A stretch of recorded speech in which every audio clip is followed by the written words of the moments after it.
Yo. I figured I'm already sitting down. I might as well just go live. No use to sit around here. Except for the fact that my shit is not how I want it to be. No use sitting around here just looking at the chat going, everybody say something, dude. When you could just click unmute and start talking. Hello, guys. Welcome to Friday night. I'm thinking that it is the 21st Friday of 2026. And you can bet your ass that I am now also seeing this obnoxious fucking thing in the stream chat. Mobile, thank God that Twitch mobile doesn't like have this. But I sat down and suddenly my chat gloop and it went cheer to the top. And I said, cheer on this cock. Go fuck yourself. Why is it? I don't care if it's telling you guys to do that. I genuinely don't care about your viewer experience. I care that why is it asking me to cheer my way to the top on my own fucking show? That's what I'm pissed off about.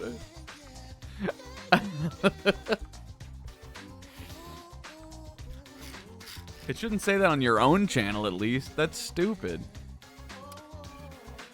I guess, I guess it just does it for any live channel. It just pops up in every version of the chat. Anyway, hello. That's stupid. Hello and welcome. Maybe hopefully they fix it soon. Zebra, thank you for the big raid.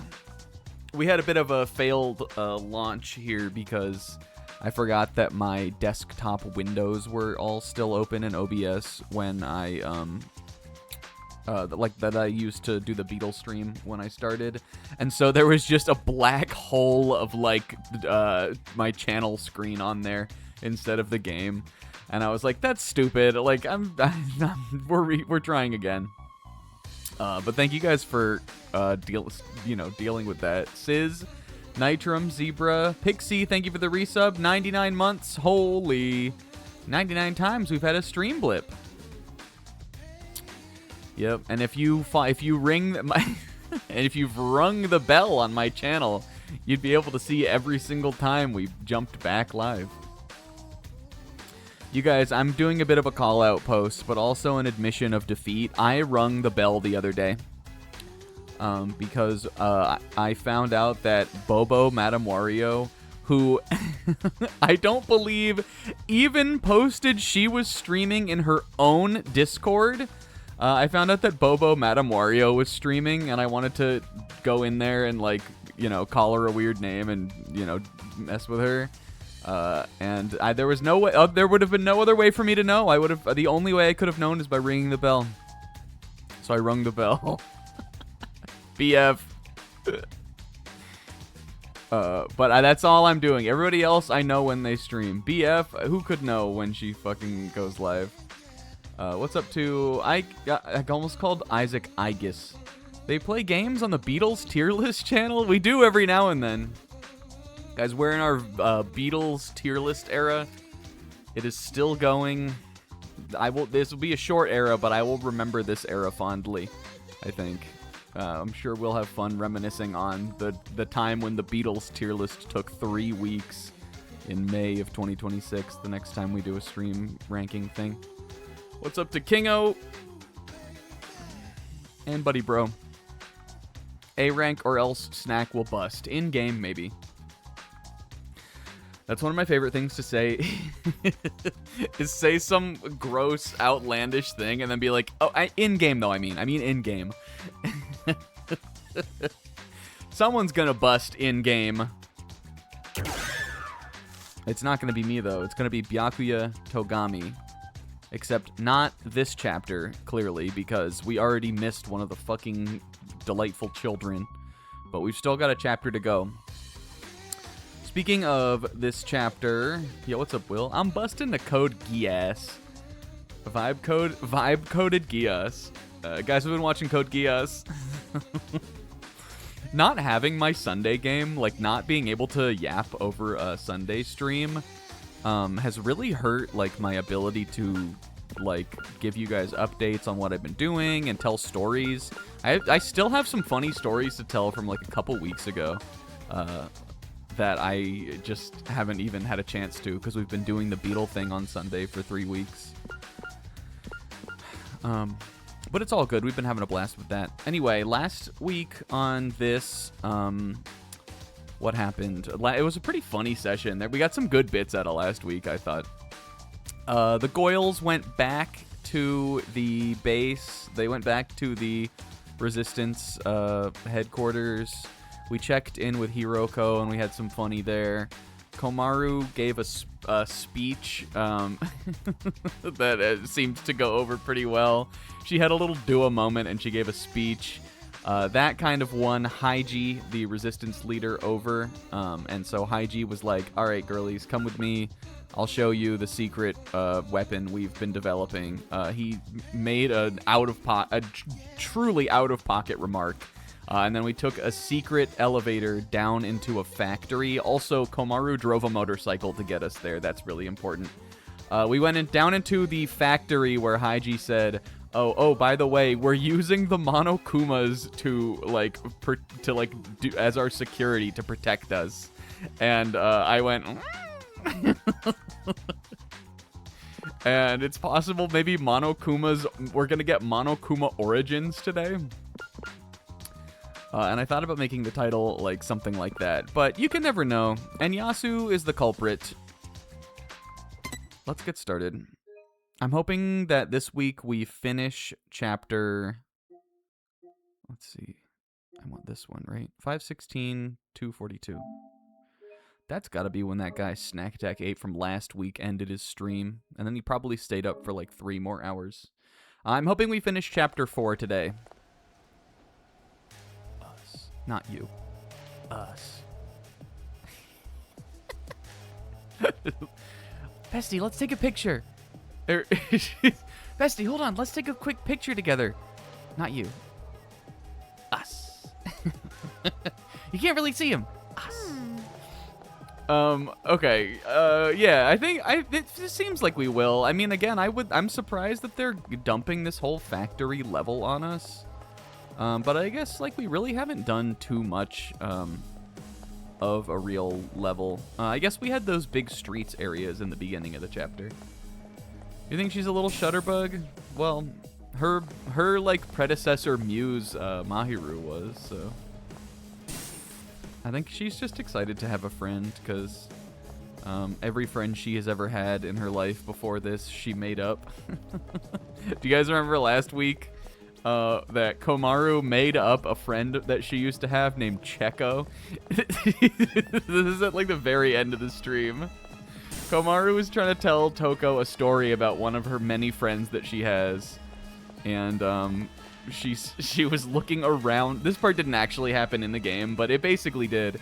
She was looking around the room and she saw like a checkbook or something, and she went, "My friend Checo." And Toko, I think, believed her. She believed that she has a friend named Checo. And we get to explore with our 2 besties, Oomph number 1 and Oomphy number 2. Waste my fucking ammo. Can I break his arm further? Remember, we think his arm is like an evil Junko arm, maybe? Anyway, Haiji sucks, but I'm not going to let it get me down because Komaru and Toko are BFFs again, and I care them, and I love that for them. Okay, I have to get to the other side of this place again, I guess. I guess this is... We went over there last time, but I guess I was looking for a save point. Anyway, this area is really fucking annoying. It spawns Monokumas every time this, like, laser hits you. And that wouldn't be that bad, except that the laser is just, like... I don't know. The game is not, like, good enough, really, to have this laser mechanic. But we're gonna try our best not to get hit by it.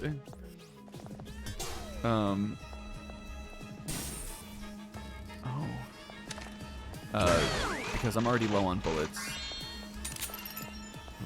80 burn bullets, though. They give you so many of those, but you have to know that the burn bullets, they are basically, Oh, I guess we didn't go over here. I must have just, like, looked at the map and seen the thing on the right and been like, that's a save room, and just gone over there. The burn bullets are like the TMP ammo on Resident Evil. They give you like 100 of them, and you're like, oh man, this is really gonna help me like get through the next stretch, and then you waste a half of your TMP bullets on one Ganado. You're like, well, never mind. Oh my god, are we gonna have to do split ups here? The door over there opens when someone steps on the switch. We can go through now, guys, come on! And she runs off the switch and the door closes, and she's like, huh, we're dealing with some kind of puzzle here. And then Toko like walks onto it and the door opens and she goes, oh, here we go. Come on, Toko, let's go. Toko gets off and she's like, what? What's happening? There's no sense to this door. I see. That door over there opens when someone steps on the switch. All right, Four Eyes, step on the switch. Then Komaru and I can go through. I don't. How about Haiji, you step on the switch and we'll go through. That would leave me behind. Here, I know what to do. And she like runs over to the corner. Toko is sitting like knees up to her chest and like arms folded over her knees, and she picks her up over her head and throws her onto the switch. I saw this in a game once.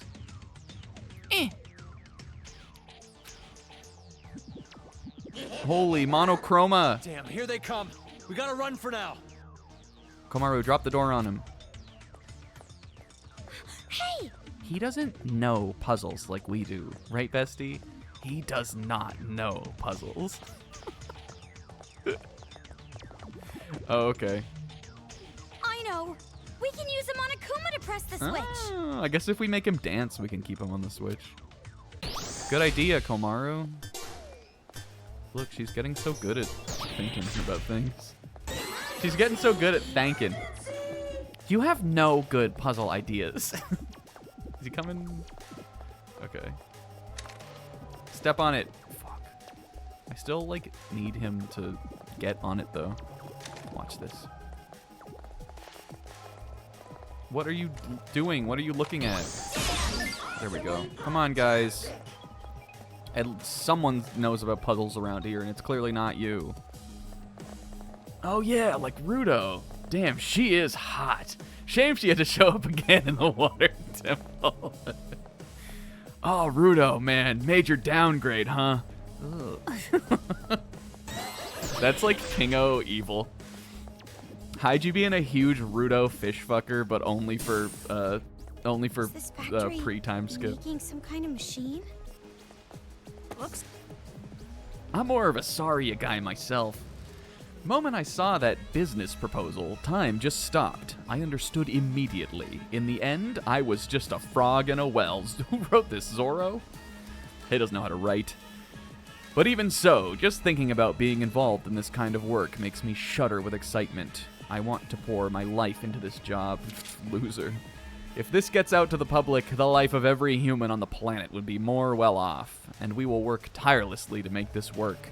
I'm sure someone will complain, but bringing up safety concerns with the fact that the inner body is extraordinarily resilient. But it won't be a problem. I don't lend an ear to boring naysayers.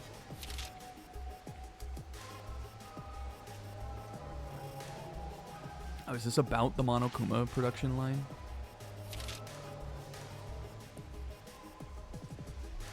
Me working in a factory that is making robo bears with like sharp metal fangs and claws and being like, the life of every human on the planet would be more well off with this.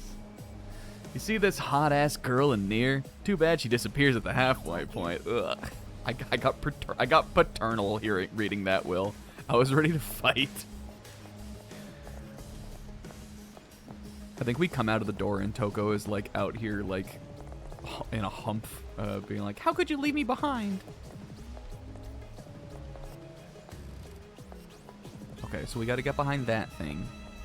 Komaru, don't fuck me over with this like control stick sensitivity thing.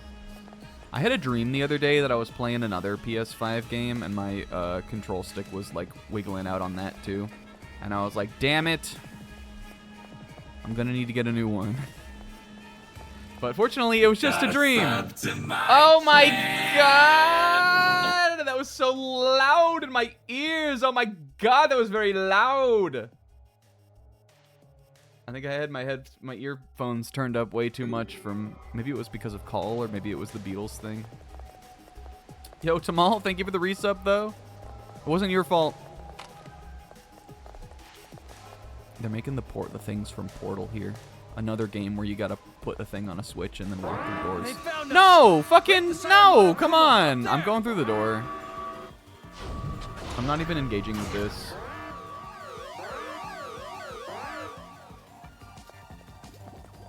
Fuck you.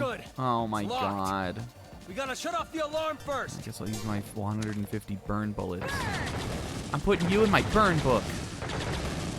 She had Mean Girls. She had Mean Girls in her little room that she was in.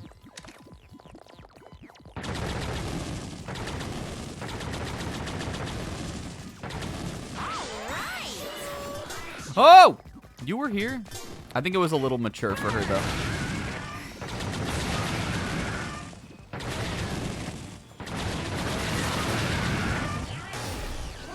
No good. It's locked. We gotta shut off the alarm first. All right. More!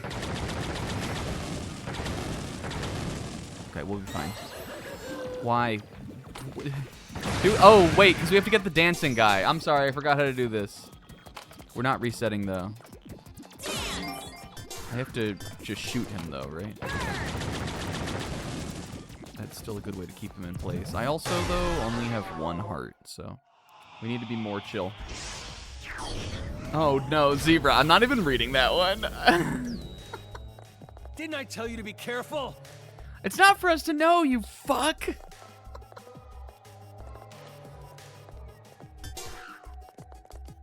Guys, hello. Happy Friday. I hope we're still loving this. I hope you guys are all really enjoying this playthrough. I have to say, in spite of it all, it's been a good time so far.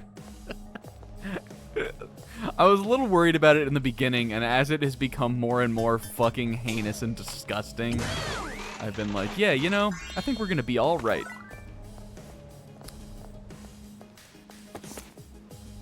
It was declared early these are the most boring ones. Whenever I see this big A, I'm like, snooze fest. I'm over this one. It was declared early this month that the largest household electric appliance manufacturing company, Kanto, has been acquired by Toa Group. That's from Pokemon. Komaru, keep reading. These are always the most boring ones anyway. This brings the number of subsidiaries owned by Toa Group up to 8,000. Toa Group, and by extension, Toa City, has been receiving a lot of attention as of late. It's far too suspicious. 8,000? Jeez, how big a scale? It's on that big a scale? 8,000? That's what I'm saying to Haiji. You guys better... What? 8,000? You guys better not be planning to world domination. World domination sounds swell. If we could completely control all the brats in the world and the adults, that'd be nice. It's just as I thought. That's not it. I'm kidding. Toa Group isn't some evil corporation straight out of a movie. Well, give me about 2 chapters and I'll reveal to you the true intentions of the Toa Group. It's a financial group with a simple policy and reasonable assets, normal to a T. Aside from all the greed driving me to make this company the largest in the world, of course. Well, you know, all of the normal person, you know, just normal corporate greed we have to deal with. Oh, yeah, okay. Don't mess with me! Don't joke with me! A no good corporation like yours is no match for Togami Corp. Yo, What? get his ass. Are you from the Togami family? Not yet, but I'm planning to become one. You're kidding me, right? After we get the A rank, Mr. Haiji, then she'll be able to become one. What the hell is this chick talking about? Well, we have to get the A rank, but it's just a long story. Just let it go. Let's see. Anyway, there's no dangerous ulterior motives behind Toa Group currently. Currently? It used to have dangerous ambitions? We may be nobles now, but that doesn't mean we didn't start at the bottom like everyone else. I'm sure Toa Group was rather ambitious when they were still a startup. I'm not talking about that. I'm talking about when your father was chairman before all this happened. Who knows? I wasn't exactly deeply involved with the business side of Toa. I have no idea. But it is true that Toa was working to put the incident in the past. Amazing! That's why they made the air purifiers, right, Chipmunk? Let's see. We also detoxify seawater and replant forests. We're honestly pretty good people. Yeah, man. It's far too suspicious. Good people. The moment you started using Monokumas as guards, you stopped being good. You're a pushy one, aren't you? I already told you. You gotta trust me on this one. I've given you guys all this reason to trust me. We should trust you just because you say so. Toko, I know how you feel, but now's not the time for this. But We can't trust this guy. The moment you let your guard down, he'll touch your butt. Hey. No. What? This needed to be a one-off. I promise I'm not into her. Specifically. What I'm trying to say is, the younger they are, the better it is for me. That is a hardcore Lolita complex. The real deal. I want this one to end now. The fact that he admits it, it's... Komaru! this is the worst. You really are terrible at picking men. All right, girls, you can be as funny as you want. Komaru and Toko, you guys can be as funny as the day is long, but it's never gonna make this bit land. Be all the funny in the world. It's not gonna happen. And they are funny. I personally though believe that this will there will be like this will come around in some way. And, like, not in, like... I mean, like, in a gross way, yes, still. But I think that them, like, laying this on so hard, there will be, like, some dumb catch to it or something. Mark my words.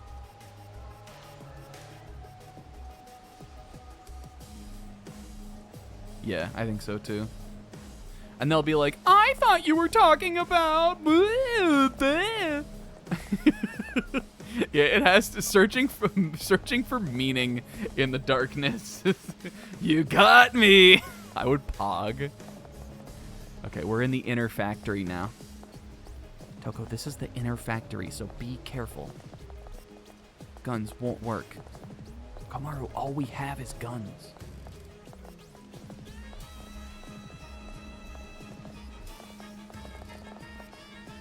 As we get closer to the spin radius, though, on this thing...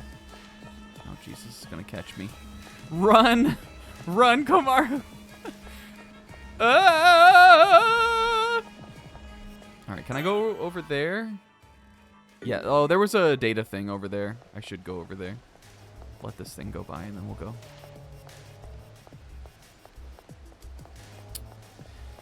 go. Anyway, guys... It's every time I want to just do a little banter, a little, you know, intro to the stream here. I got to read another fucking... Jesus, Kamaru. Jesus.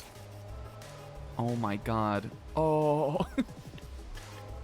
Kirihitotane. Fuhito Kirigiri. This is Kyoko's grandpa, I guess. He's in the Toa bookstore. A wrinkly old demon who's been around, like, forever. It's got this organ that makes its head and the back of its ears super stinky. Old person smell.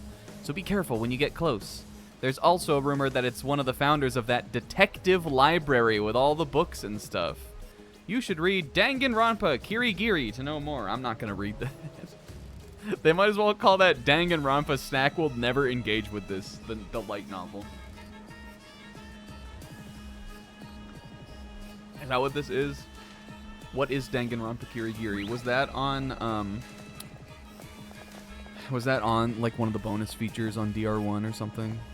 There's a Kyoko light novel. I thought there was, wasn't there like an additional story about Mukuro or something? No, fuck you, fuck off. That's not how lasers work. Anyway, I'm not reading that. If they want it, maybe I'll read it if I need to fucking fall asleep. Watch this. They all ran right past me. Whoops. They did not. Also, they're like right behind me.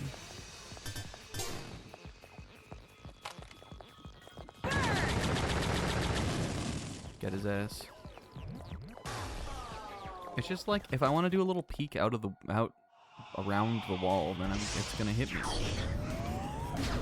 Yeah, Google Futamakoto to know more. I remember that bit. Aren't doing it on purpose, are you? Because that would seriously piss me off. No, bestie, this is super hard.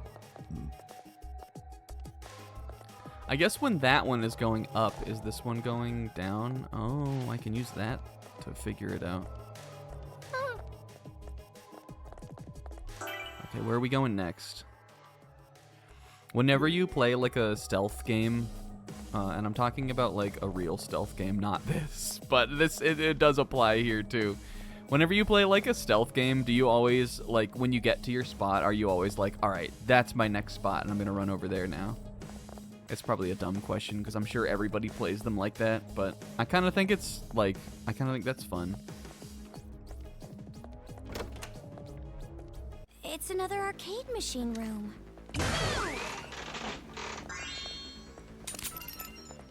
There's some brake bullets. This isn't... No, this... I guess this is the way out. I'm gonna go back then because I want to... Fuck. Oh, maybe we can't go back until we've cleared it. I wanted to get those vending machines that were, like, in that middle part there. I know that's probably Komaru's fallacy, because I will probably get hit by the lasers if I go out there to get those, and I'll have to use more bullets to stop that anyway. But I don't know. There could be health, or there could be good stuff for me. Oh, wait, we gotta look at this. Haiji, you don't know about this. Leave it to us. She, like, tries to push him back, and she, like, Nothing's going to happen unless you open pushes the door with the herself switch. backwards in the shove. Haiji, just leave us to us. Leave this to us. You don't know about this. All right. Link. Destroy them all at once. Okay. The fact that there's a button makes me think we're gonna need... Oh, well, we do need the button because we need to knock back the ball. This one seems pretty simple. I think we have to link him, move him around, and put him here. I guess hopefully him being on the switch like that, he won't see us as I run through here. But that is definitely what we're gonna need to do. If we put this Monokuma on the switch and then we run around the side, we can use the knockback blast and get them all. Yeah, first of all, stealth is like not one of my favorite genres. And I don't play very many games like that. But when I do, that's like my most fun thing, is like being behind your cover and like plotting out my little route of like how, like where I'm gonna go next. Even in some first-person shooters, I play like that. Like COD, or like those missions in like Call of Duty when you're like pinned down. You have to like advance upon like heavy fire. Like those have a lot of that kind of energy too. Just don't see me, don't see me, don't see me.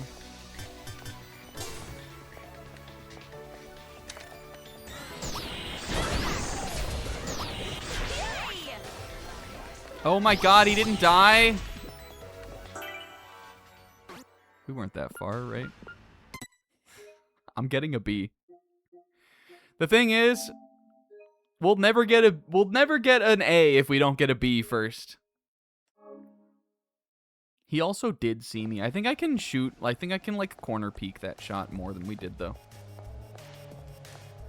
You have to work up. You have to get a B before you can get an A. Don't worry, Toko. We're getting a B. He's gonna come on our B's before he comes in our A. Ew. Komaru, why do you always put you in it? I mean, don't you want that? Yeah, but I don't want you there. Komaru, ew. It's a team effort. She's just looking for something to do. She's never got to be part of a team. You don't want me there? Komaru, ew. I'm sorry. Wait, don't. Let's just get these now if we already restarted.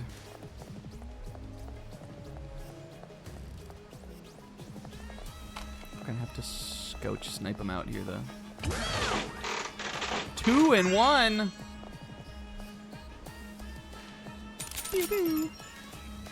Oh cool, some link bullets. I guess they probably gave us these in case you didn't have any for the minigame.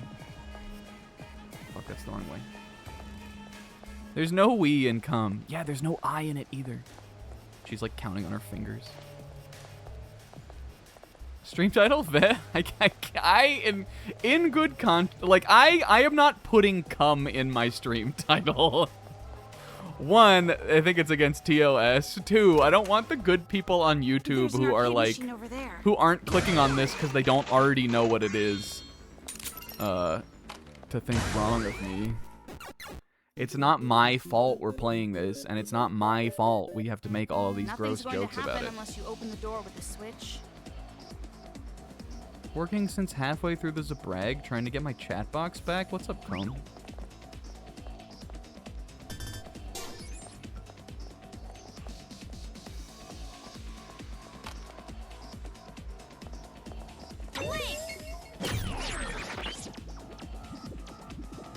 I figured it out. I can chat now. Wahoo! And you're just in time. Come for your favorite game, featuring all of our lovable characters that we all like. Fuck. This one sucks. In fact, all of them kind of do. Why? Why? Why does he see me? What? What can be done? I ask you. What can be done? Hooray. I need a Nintendo Switch restore point on this game because I don't respect it like that. We posed him facing us. Fuck. He's right. I think I did that last time too, but he didn't see me. But good point. It's also pretty hard to like pose him considering my control stick doesn't like this game. But it's still doable.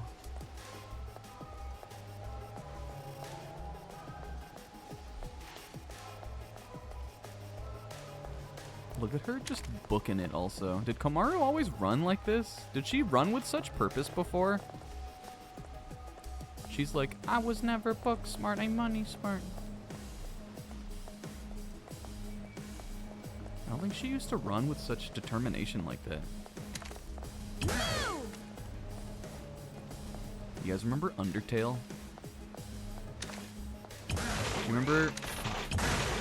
remember the era where you could say determination and everybody would be like, Undertale reference? Remember that?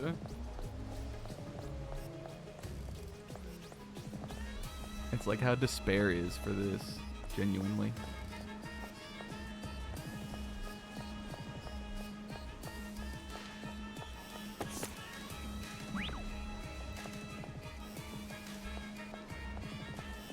Who's playing that sassy little tune back there? Ah! Is that the Daduke? Is that what instrument that is? The game corner. Remember again? Sans? I remember you telling some story about Sans. Was that the chain guy? Isn't it so funny when like a friend of yours has like an inside joke or a story that by all accounts you should not know about? Don't you have to pick up all the little files again? I thought we did pick them up. Well, we saved over there, and the only file between there and here is the one with Toko's grandpa, or Kyoko's grandpa, which I got. Was there another one between then and now? There were a bunch of them. Did you say? Well, no, there's a second save point. The first save point was over there in the bottom right, and then there's also one in the top left. I think all of the files we got between those were before that second save point. But yeah, there was another one. Okay. Alright, I'll do it the right way this time. Komaru, make sure he's not looking at us this time. Oh, nuts. Go, go, go, go, go, go, go, go, go, go, go. I wonder if I would have needed to, like, turn him again. Uh-oh. Okay, it doesn't work like that. Okay, I just tried to press LR and start. Or options. I just tried to press LR options. Like it was Kingdom Hearts Chain of Memories to soft reset. Guys, I've got the Platinum Trophy for Kingdom Hearts Chain of Memories in the last week. I beat Riku mode, which was a lot of fun. Obviously, Riku, who is the extra mode on that game, is much less kind of fleshed out gameplay-wise than Sora. Which is sort of interesting. It leads to some, like, the way that the mechanics are different is pretty cool. But there's less that you can do, and it led to some annoying boss fights. Specifically because you don't get to make your deck. The game picks your decks for you. Yeah, Riku, he doesn't know about any of that shit. He doesn't like cards. He doesn't do deck building. Look, we can just do it easy mode like this. I'm not touching the lasers. She's like sticking her tongue out. Look, Toko, look, look, look. Oof. Whoops. But that was fun. I was totally not prepared for how raw the Riku mode was. Even though they none of them ever fucking stop talking about scents, which is really fucking goofy. It's not like Goofy. Goofy's not in it, but you know what I mean. They never shut up about the scent of darkness, which is just some weird shit about that mode. And like I knew generally kind of what it was gonna be like because I knew it sort of filled in the story between the end of KH1 and then like when Riku finally appears at the end of KH2. Unless you open the door with a switch. But I was not prepared for like the raw. Like there was a lot of raw in there. I already bought the game when I was a kid because I thought Riku was cool. But like if I had gotten to that part as a kid, I would have been like so into it, I think.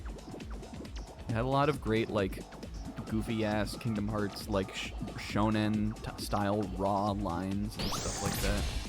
I enjoyed myself with it. Yeah, I mean like you still have to play with the card system, like within the system. I want him to like turn around. Can I hit him again? Oh my god, I can.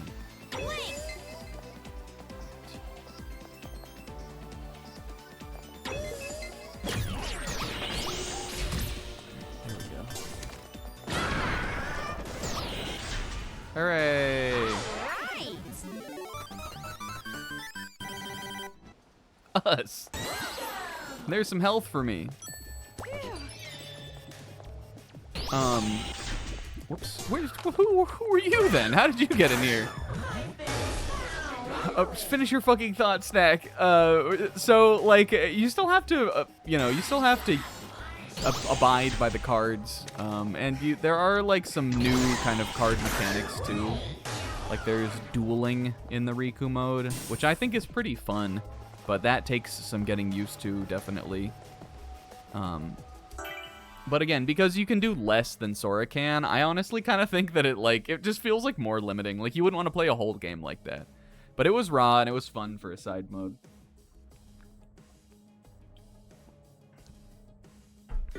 I really think that, one would be, like, unless you, like, Googled the cutscenes or, like, you looked everything up, I really think you would be disservicing yourself by not playing that before going into KH2 personally. Because even though you get a lot of an idea of what happened to Sora through KH2, like I feel like that game does a pretty good job at kind of catching you up on like what Sora was doing. I don't remember it giving much at all of information about like what happened to Riku. And what happened to Riku is raw. What's wrong? Don't you think this is strange? It's just like I thought. This place is fishy. Monokuma's guarding the place. What they're making at this factory? Guys, what's the I'm deal? serious. I'm not the twist villain. Back at base. Trust me, all right? Trust me. Let's hurry up and get the trump card. I can finally show them hope. Toko, what do you think? We've come this far. There's no choice but to go for it. I'll be the judge of this hope.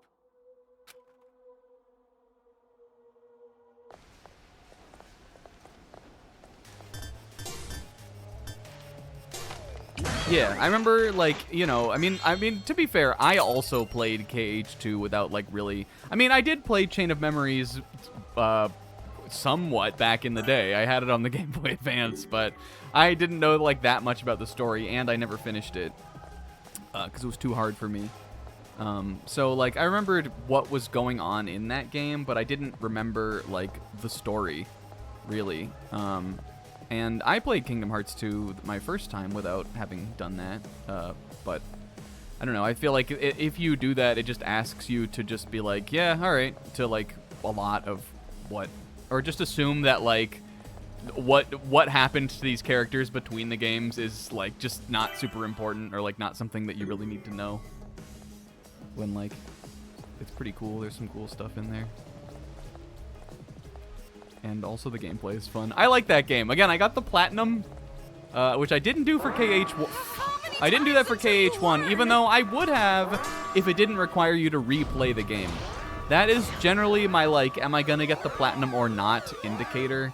If you have to do another whole playthrough, even if it's short and you just do it on beginner or something, which, like, you definitely can do. Is it just me? I'm just like, when I beat a game, I'm like, I don't want to play it all through again, even if I skip the cutscenes and, like, don't do everything again. It's just like, I just feel like it should be over after that. But this one does not require you to replay the game, whereas KH1 does. You aren't doing it on purpose, are you? Because that would seriously piss I mean, me I guess maybe KH1 doesn't, but like if you were gonna do everything you needed to do to get the platinum in one run, I don't think that would be suboptimal. I don't think that would be ideal. It was still a hell of a grind, though. Specifically, I messed up at one point getting all of the enemy cards, which are these pretty grindy cards you have to get. You need to finish the card index in Chain of Memories, which you do as Sora. You need to finish the card index as one of the trophies. And there's a bunch of like hidden secret cards with like low % drop rates and stuff. I found, fortunately, there's a good video on YouTube that is an RNG manip guide for the drop rates for all of the really rare enemy cards. And so that I was fortunate to find, and I did all of that grinding. And it still probably takes about a couple hours to do. I did that on Sora mode. And in doing that also, there are some cards that unlock in these little rooms once you have either watched 358 over 2 days, the movie that's on that collection, or you have beat Riku mode. There's some that unlock for the movie, there's some that unlock for Riku. So I did all that, but I opened some of those rooms before I needed to. And what I did not realize is that those rooms become inaccessible once you have gone in them like the second time to get those other items. So when I beat Riku mode, which I did all of the grinding and trophy stuff that I could before doing Riku. I went and did Riku, and then I went back to Sora just for the last bit. I realized I fucked myself out of getting like 5 or so of the last cards that I needed to get on the game to get that trophy. So I loaded my file that I saved after beating the game, which was not at level 99. It had way less resources and all that shit on it. I had to reload that file and get those enemy cards again, that was like as close as we got to the breaking point. And I should have just like looked that up and just been more organized with it. But even after realizing I made that mistake and then going and like Googling if anybody else had made that mistake, I cannot find any information on like the internet of someone being like, hey, by the way, do not go into these rooms until you're ready to get these cards.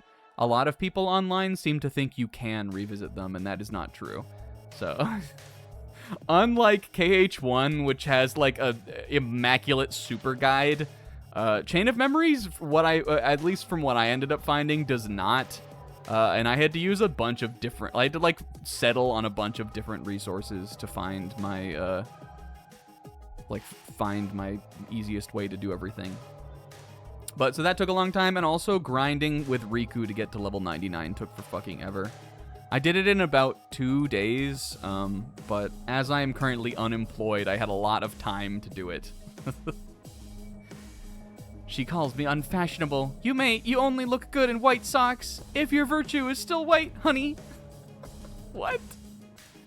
Oh, I see. You only look good in white socks if your virtue is still white, honey.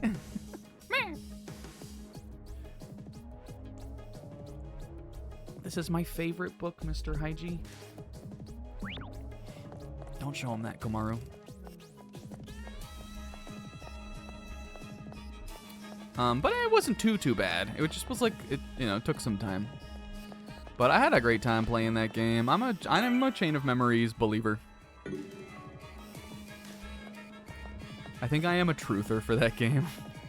I think the gameplay is fun and the story is cool. And if you play it on the PS2 or like the, you know, the Recom version, the cutscenes, some of the cutscenes are like pretty cool too. They've got some Sakuga slop in them. And by that I just mean like, you know, there are some cool cutscenes.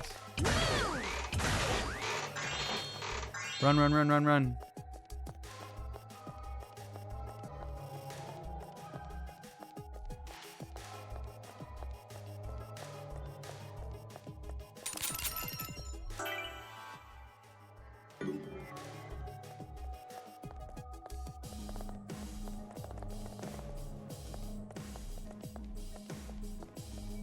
And with that done, I have multiple lanes opening up. The game? I have decided at this point that the 100 line Last Defense Academy, which is a game I have about 20 endings left on, or even less than that, I think. That is the only other thing that I'm currently playing, and I think I have decided that that game is not really a lane. I think I've decided to just kind of pop the 100 line up into like a floating lane land. Where I'm so close to the end, but I'm not like, I still have like probably another dozen hours worth of game to play. I'm not like that close. So it's already been over a year since I started playing that. I'm just putting it, I'm putting it in the ethereal lane where I'll just play it whenever I feel like it. And my only goal is to have finished that by the end of the year. Which I think I will eventually be forced to do, because I think Zebra is going to eventually, on his stream, have to get close to a part of the game I haven't done. And at that point, I will then just jump on and power through that part of the game. So, like, as long as I'm ahead of him, and I beat it by the end of the year, that's kind of all I, like, really care about with 100 line. Things that are, like, so mega long like that, like long TV shows or like anything like that, a lot of the time I will get to a point, just because my personality is not attuned to binging. I will sometimes just get to a point where I'll like, yeah, this is just always gonna be here for me, and that's fine. I don't feel as though I don't like feel like I'm dropping it. I just have utter faith that I will eventually finish it. Because I have gone through like multi-month long breaks with that game, and then I have come back to it and put another like 20% onto my completion. So I just think it's sort of like that for me. But other than that, I'm not playing anything else. I beat a game today. I played Castlevania Legends, which is the third Game Boy Castlevania. It was not super good, but it was kind of funny. I've wanted to play that for a while. They put it on the Nintendo Switch online service. I at one point was thinking, like, if we had a single night to do a stream or something, it could be fun to play that on stream, like, for the first time. But then I just decided, like, I probably won't. I probably just not do it like that. Okay, I see what we need to do here. There is a Game Boy game I do want to play on stream this year, but it's not that one. But that was still fun, though. It wasn't too bad. The final boss was hard, but the rest of the game wasn't so bad. That game, which, if you don't know, was retconned by Iga, by Koji Igarashi. Retconned by Iga as to, like, no, you didn't see me! Are you kidding me? Where would I have supposed to would have gone? Did we get a save point before we even got to this floor? This is gonna be rough. Are we calling it on this chapter?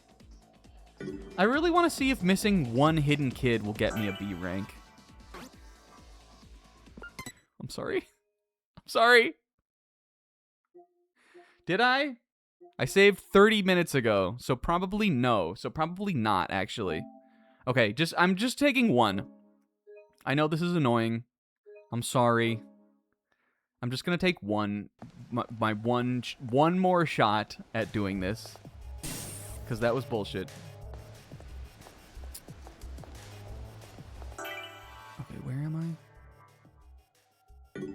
Okay, we have to go down here again. I'm confused. Was getting a little confused because these rooms look like super similar. This floor and the floor below. That game, again, so I'm sorry, like I was saying, Iga retconned that game eventually because it didn't really work with, like, the kind of overall Castlevania timeline that most of the games follow. And I think there's a big... No. Just, that one didn't count. I think there's a big reason. There is a cutscene halfway through that game where the character you're playing as, Sonia Belmont, runs into literally Alucard. And basically the cutscene goes, and by the way, they were fucking. The Castlevania Legends on the Game Boy, the third Castlevania Game Boy game that came out like way into the Game Boy's lifespan, has the audacity to imply that Sonia Belmont, the first Belmont ever, and Alucard were fucking. And then Alucard just like he just like leaves. He's like, all right, well, I'm gonna go to sleep now in my coffin. And she's like, okay. And then she kills Dracula. Which I don't know if that is intending to imply that Alucard is like the first father of the Belmont clan. But I could see wanting to retcon that because that's stupid.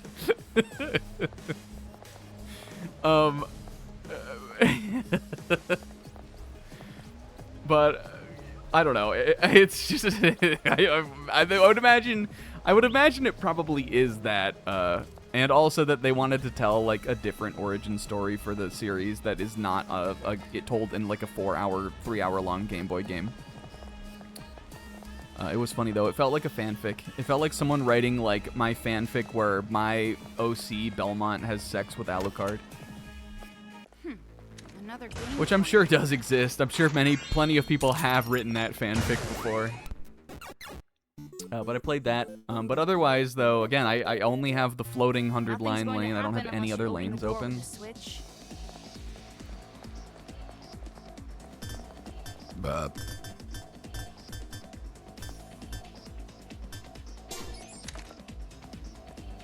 so that's a fun time to be. Yes, it's possible. I don't think we have gotten any confirmation on that still, because I don't think any more news has come out about that new Castlevania game. But the girl in that new trailer for the Castlevania, did that get shown at the Game Awards? I remember we talked about that when I was playing Jarouge. The girl Belmont who seems to be starring in that new Castlevania that was announced early this year, late last year. Yeah, I guess it was that State of Play. I remember the one. I remember talking about it with Sizz, making jokes about Sizz specifically on and how Sizz loves the State of Plays. I remember making jokes about that on Jarouge. Yeah, we should go back. But it could be her. It's possible. Oh, I guess that's why they give me these spawning Monokumas. They want me to use these on the Switch. Hygie, get out of my way. Fucking guy. Whoops. Oh my god. The spawning Kuma. Stay on the Switch. It was towards the end, though, Tamal. It was near the end of Jarouge. I remember we were in the ice area, whatever that area was called. Helium Lois or whatever.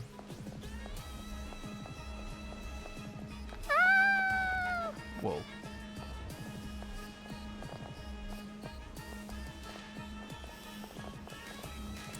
But you know, I would imagine again that it will still have been a big retcon, and like it'll just be, if it is Sonia in that game, it will just be a different Sonia, or like it'll be her, but the story won't be the same. I'm saving in this one, I guess, because this is the one the game always defaults me to be on. Okay, well, we don't have to do that again, so that's good. Yeah, it could be like a Broly. I'm excited for that game. I'm excited for Bloodstained 2 also. I had my problems with Bloodstained, the like real one, the Metroidvania one. Mostly in that, like, the game like looked ugly. It like very much looked like a crowdfunded game. And also that the story was really boring. But I thought the gameplay of that was like about as good as your normal Egavania affair. I thought it was fun. The like power system in that is really cool too. Sort of Aria of Sorrow inspired. So I would play another one of those. But I am also excited for the proper Castlevania. Kingo's starting a Mother 3 replay. I did beat Chain of Memories first. I'm proud to say that I won that race. All right. Even though it's Let's not a use the race, elevator to but go because down. I wanted it is. And I got the platinum. So what do you think about that? But I did have the unemployed bump. I do have a job interview coming up on Tuesday this coming week. I'm nervous. I'm mostly nervous because even though I haven't been sitting around doing nothing, I scheduled this job interview like a couple weeks ago. It was the earliest they could do an interview for me. So I'm trying just not to think about it and just trying to treat it like any other thing. But I know if it doesn't go well, I'm gonna feel really bad that I sat around for a month, in hoping, this is not what happened. But I'm just letting you know that I sat around for a month just assuming this interview would go well, and then I'll be another more month closer to being still unemployed. But I'm trying to just, do my best on it, and hopefully it'll be good. If they offer me the job, I will probably take it. Just because I'm sick of not working. The thing, before I quit, I mean, like, I am grateful for this unemployed time that I've had, and I've had a lot of good rest and fun with myself. And I have gotten back on track with some things that I did want to get back on track on, like working out or just, going to the gym, really. Which was like something that I wasn't doing hardly at all when I quit my job, just because I like didn't want to really do anything when I was not working. But like before I quit, I was like, oh my god, can I imagine just like having infinite days of free time? And the thing that you learn as an adult having that infinite free time, like it was really fun and really cool for like a couple months, but I don't really feel that different, It seemed so, like I, lusted after it. Like, it seemed so just, unobtainable when I was working like I was, especially because I was so stressed out and I didn't like my job. And I was like, if I could just take, a few months to just play video games and get my other shit in order, that would be so good. Once you do that and you, have your fun with that, then it's, a couple months in, I'm like, I'm just stressed about finding work. It stinks to be unemployed too. It doesn't feel that different to me. And you get bored. But hopefully that'll change soon. Okay, alright, now we just need to do this.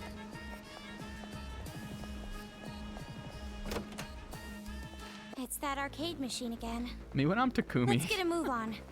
Yeah, Zebra has decided he has the Pokemon bug, meaning that he's decided he wants to do a Pokemon playthrough, even though he is currently playing through Pokemon on stream.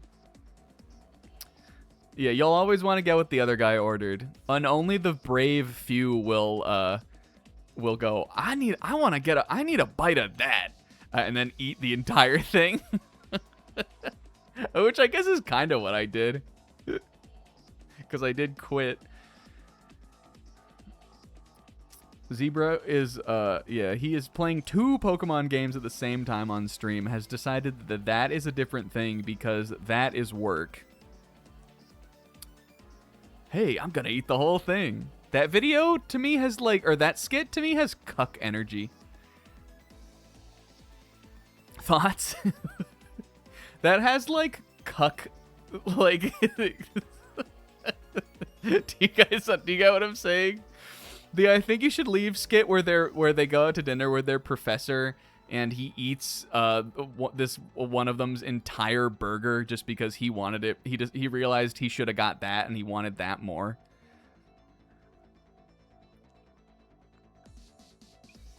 Just the fact that he does it so unapologetically with no remorse. That's a funny one though.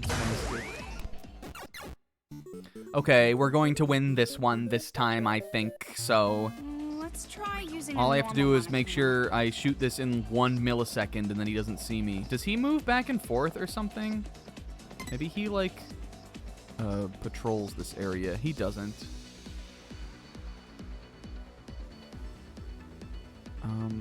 Okay, but I can shoot that from like all the way up here.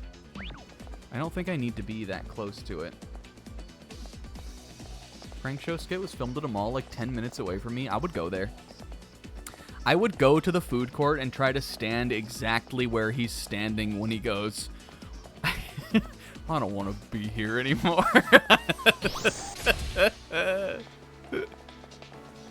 don't want to be around anymore. That's my favorite line or my favorite part of that. I had to place a delivery grocery order because I forgot a bunch of stuff last night. Damn it. I've been there before. That would be surreal. I've watched that so many times that I feel like I would be able to like identify that. Okay, watch this. Haiji, get out of my way! Okay, now we're going to bring him over here. I don't worry, guys. I know what I'm doing. I'm gonna make sure he is not looking at me. Face the wall and wiggle like he's trying to make his Kuma fall off. And then we just need to hit him with this.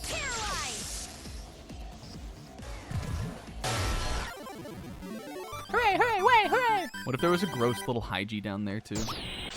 Piss me off. Oh my god, guys, speaking of Kuma, I watched Grizzly Man. You guys remember Grizzly Man? Are we too young? Do you guys know about that? This was, I think, maybe Sunday night after the Beatles stream. I was still up. I think I made like an ill-advised choice of like a midnight snack or something. I made like a huge midnight snack for me. And I was like sitting on the couch, scrolling through my phone. And somehow a video about Timothy Treadwell, the Grizzly Man, popped up on my YouTube algorithm, and I was like, "Oh my god, I haven't thought about this in forever. I wonder if Grizzly Man is on anything." And it is. It was on Apple TV, and I just watched it. I was up until like 5 a.m. and at the end of the night, I was like, I feel weird, man, and I just went to bed. This weird choice. Extremely unemployed choice, but that's something I did this week. I've been trying to watch more movies. I think there's such a power in, like, thinking about a film and, like, not just, like, Googling trivia or watching YouTube shorts about it, but just going and watching the film. I've been trying to do that more and more lately. Anyway, if you don't know, Grizzly Man is a documentary about the real-life Tim Treadwell. It's a Werner Herzog film. It's about this guy who went out to this national park in Alaska for like 13 years every summer. And he lived with the grizzly bears. And it was like a whole big thing. Like he was on TV and all this kind of shit. It was in like the early 2000s. I remember hearing about it when, spoilers, he gets eaten by a grizzly bear. It's just not funny, but like, you know, he went out there. He got eaten by a grizzly bear, and it was like this whole big, huge, shocking thing, because he had become like this sort of public figure, and thought he was doing conservation work, even though he really wasn't. Like, what he was doing out there was not good for the bears. All that really ended up happening with his legacy is they killed a bunch of bears that were too habituated to people because this guy was living out there with them. But it's a really good story, regardless of what you think about him, because of the just sort of psychological element to it. There's real human pathos to the tale. And I'm not sure if I had ever even seen the movie. It was like something that like people would make jokes about when I was in like high school and stuff. And I was like, well, you know, I was familiar with it, I guess. Or maybe I had just seen a bunch of clips from it over the years. But it's just an engrossing tale. One of those things that happens and you're like, I'm waiting for the documentary to be made about this, and then there was one made about it. Whoops.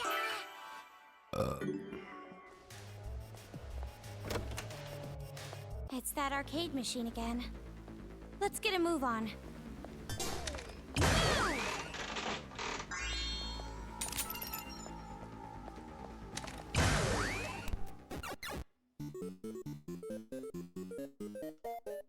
But yeah, so because I've been... complicated, but if you do it just right, you can wipe out all of them Don't at say that, once. Toko. Don't say it looks complicated. What was I gonna say? Again, because I have been hoping to maybe be on the end of my unemployment, I've also been like trying to live it up for the last like couple of weeks. When I, you know, like all within good, you know, within common British decency, of course. But just like stay up late, be a big gamer, binge out on shit. Did you say what the interview is for? It's for the kind of jobs that I've been looking into. It's like RBT, or what's called registered behavioral technician is what the job is. But it's in a behavioral center here in town. Which this time I know, because the last time I had an interview for a job like that, I got on and the guy said, hey, we don't have centers in your area and we're looking for someone with experience. And I was like, oh, dang it. So this time I made sure to be looking for somewhere that I could probably get the experience. And it seemed like a good way to. Alright, so we have this bear. Does he look to his left? Yeah, I'm starting at Palantir. After I read their weird fucking manifesto, I was like, I gotta get in there. Here they welcome neurodivergent people. What about people who are specifically extremely neurodivergent, but just about the Beatles? Do they welcome that? If they welcome that, I could get in there probably. Okay. Jesus. All right. How are we doing? So we obviously need to get. Okay. What do we need to do? They're giving me the ball Monokuma and the bomb one, which I would imagine. So we're gonna need to. Let's see. Let me think. I'm not sure what I need the bomb and the ball guy for. But because I have the knockback bullets, it must be something. I mean, what would make the most sense to me is put him, this guy here, put him on the switch, and then shoot the ball guy down like that, and make sure that maybe that they're all dancing on the thing. I just like don't really know if that will work. Because if I go over here to get an angle on this guy, will they see me? If I'm already over here, could I not then just put one of them on the switch? Put him on the switch, Bumper the Badger. Bumper the Badger is kind of a Monokuma. Thoughts? If I roll through the bomb guy, do I need to bring the bomb guy down here also? Well, if the switch is If the door's open, then I might just shoot this thing down here with the move bullet. And then maybe come back and shoot him. I'm just worried that they'll see me. And the ball guy never stops looking in this direction, so I can't go down there and shoot him. I think I do have to go around and just wait for him to face the other direction.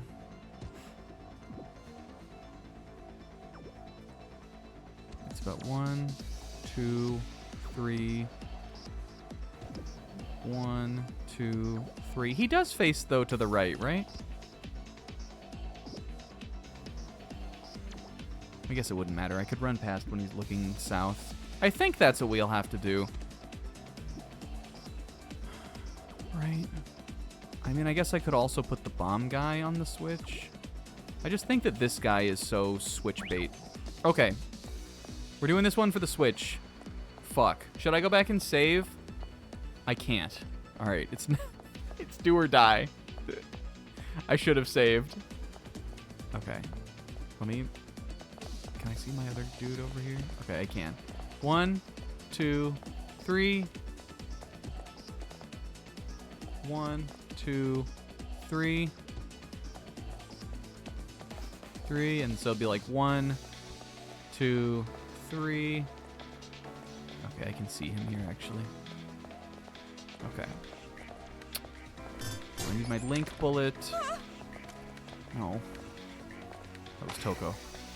She scared me. I thought that was Komaru getting seen. Okay.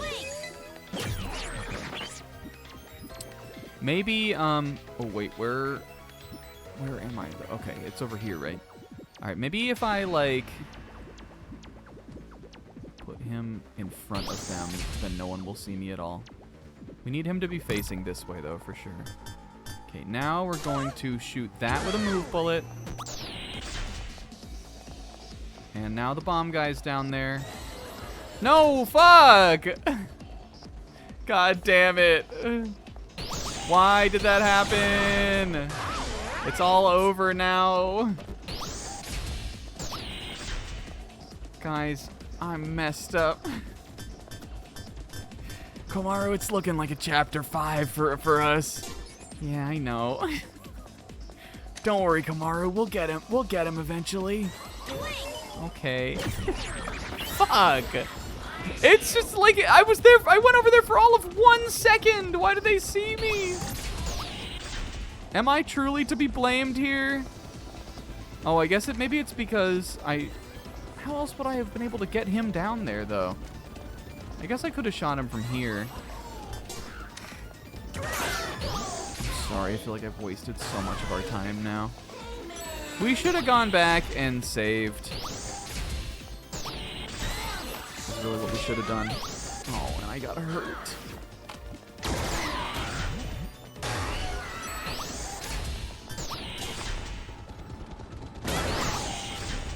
Oh, blast him into the pit.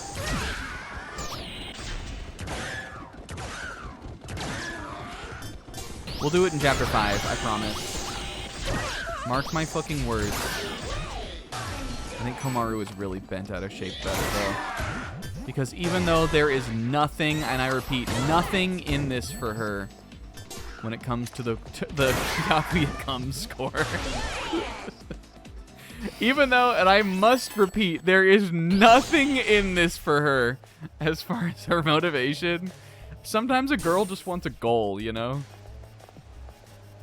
She just wants to be useful.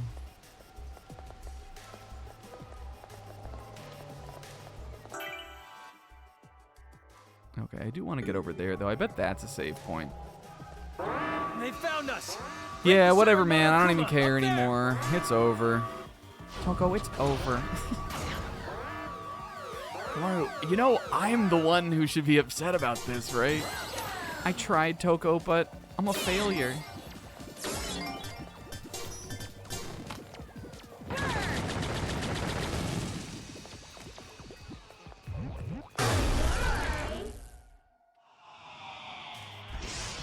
Maybe we can still get a B rank. That's the first of those we've messed up, technically.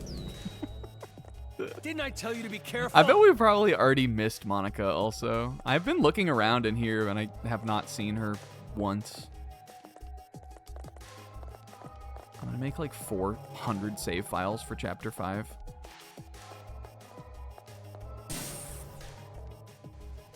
The hidden kids, they like really are fairly hidden, honestly. They live up to their name. They really are some hidden kids. You gotta give them that. There's gotta be a file in here. We're in here with the purple grass. Let's smoke it up. Yeah! The Genocide Jack Project! Holy. Hardest game we played on the channel. It's getting there. It's getting up there.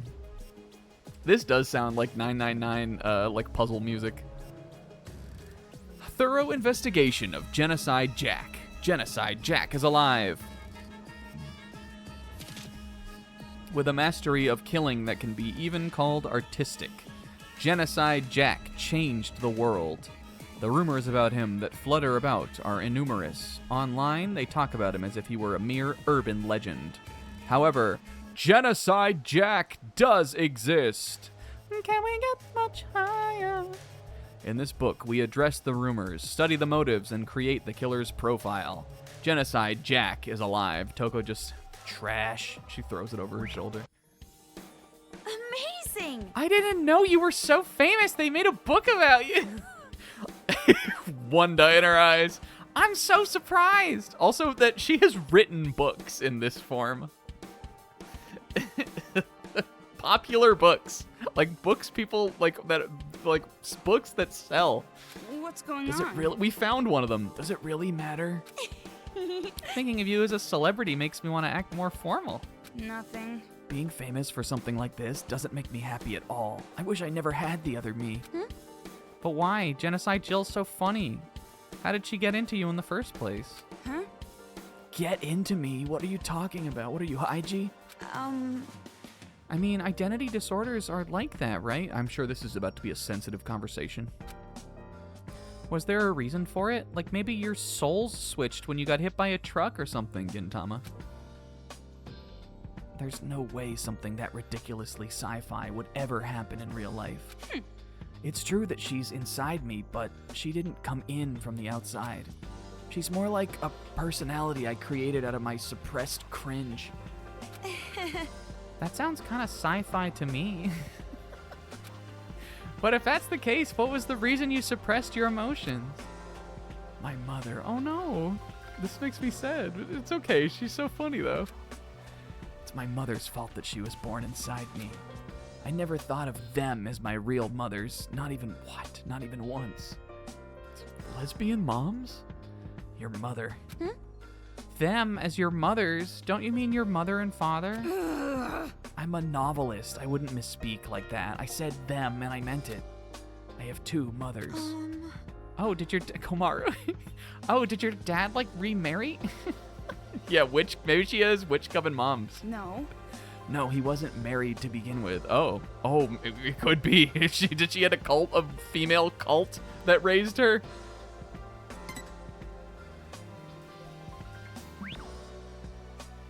Please be lesbians. Sounds complicated.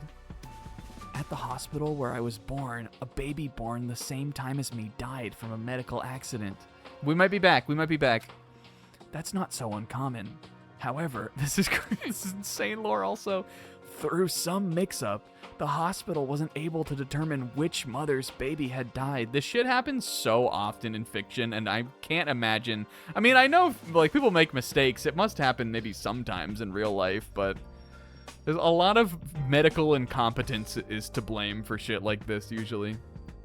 Toko, are you sure this isn't something you watched on like an AI fruit video on like Twitter? Toko, are you sure this is your actual backstory and this wasn't an AI fruit video?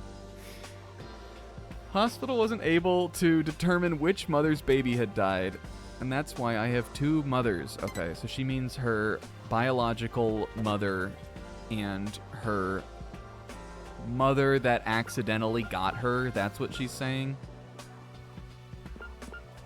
How does she know this? Toko, what? Wouldn't they be able to find out which child was which with a blood test? Brudge? But Both moms declined the exam. Nobody want me. Nobody want me. A loving mother wouldn't want to face the possibility that the baby who died was theirs. But both of them wanted their child to die. Oh my god, Toko, pick an angle here. This is crazy. They also discovered that both women had slept with the same man. Oh my god, she really is like two people. She is a Schrodinger's girl. JJK. She is a girl from two timelines. Of course, that would be my father. Both of them had the same father? Who could have thought an ugly, impure woman like me would have a player for a father? Not loving this. don't mess with me. That was a prime opportunity. You were supposed to object to the ugly and impure part. Aw. I'm sorry. Winston Vane! You making that face is just making me feel worse. It all happened because of a single snail. Sorry. I just can't even imagine. That was fucking bonkers, Toko. Anyways. Because of all that, my daily life was full of stress. For a while, I turned my negative feelings into novels, but it got harder and harder. Oh, so Genocide Jack is like a fairly new development? How long do we think Toko has been writing novels? I imagined that he, obviously it couldn't have happened that long ago, but I imagined that it was from childhood she was like that. And, she just followed the normal, normal developmental path. Kill some animals, bully the neighborhood kids, and eventually one day become a serial killer. I just figured it was like that. To release the feelings that I couldn't bury with my novels, Genocide Jack was born. That's a pretty amazing story. They both had the baby on the same day the father was moving crazy. he hit them both in one night. He went from one house to the other. 2:45, and he was into the next house before 3 a.m. Well, I'm sure my extraordinary birth helps a lot with writing extraordinary novels. Yeah, that is definitely the basis for a steamy novel. Thinking back on it all now, I actually don't think it was that big of a deal. He was the guy who fucks. Toko? Don't you dare get weirded out by my story and try to change the subject now. Aw, don't worry, we'll still be besties. You're the one who asked, so you're gonna wallow in these bad memories with me, damn it. Aw. No. It's not like that. How should I say it? I like you, Toko. What are you talking about? Oh, sorry, it came out so wrong. But As a friend. So what did you want to say? Forget it. I was going to keep going on about my misfortunes, but I seem to have forgotten.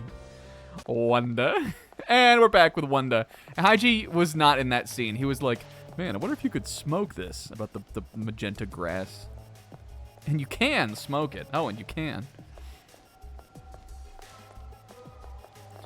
All right, I'm taking my cope save here. Shabba-dooby-dabba-dooby, Haiji, don't look. I'm serious, don't let him look.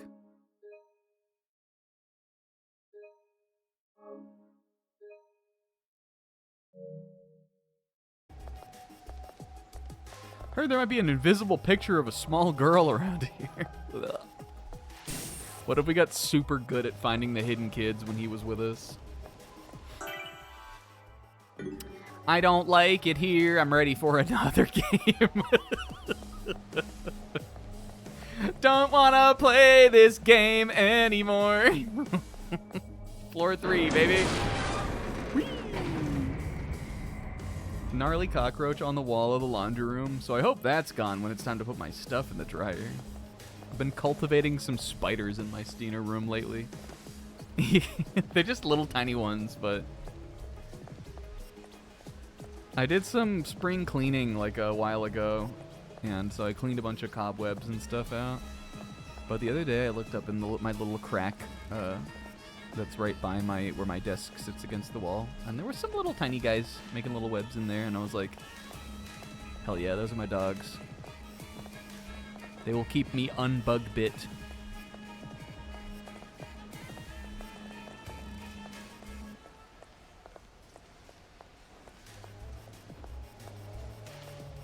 Oh, look.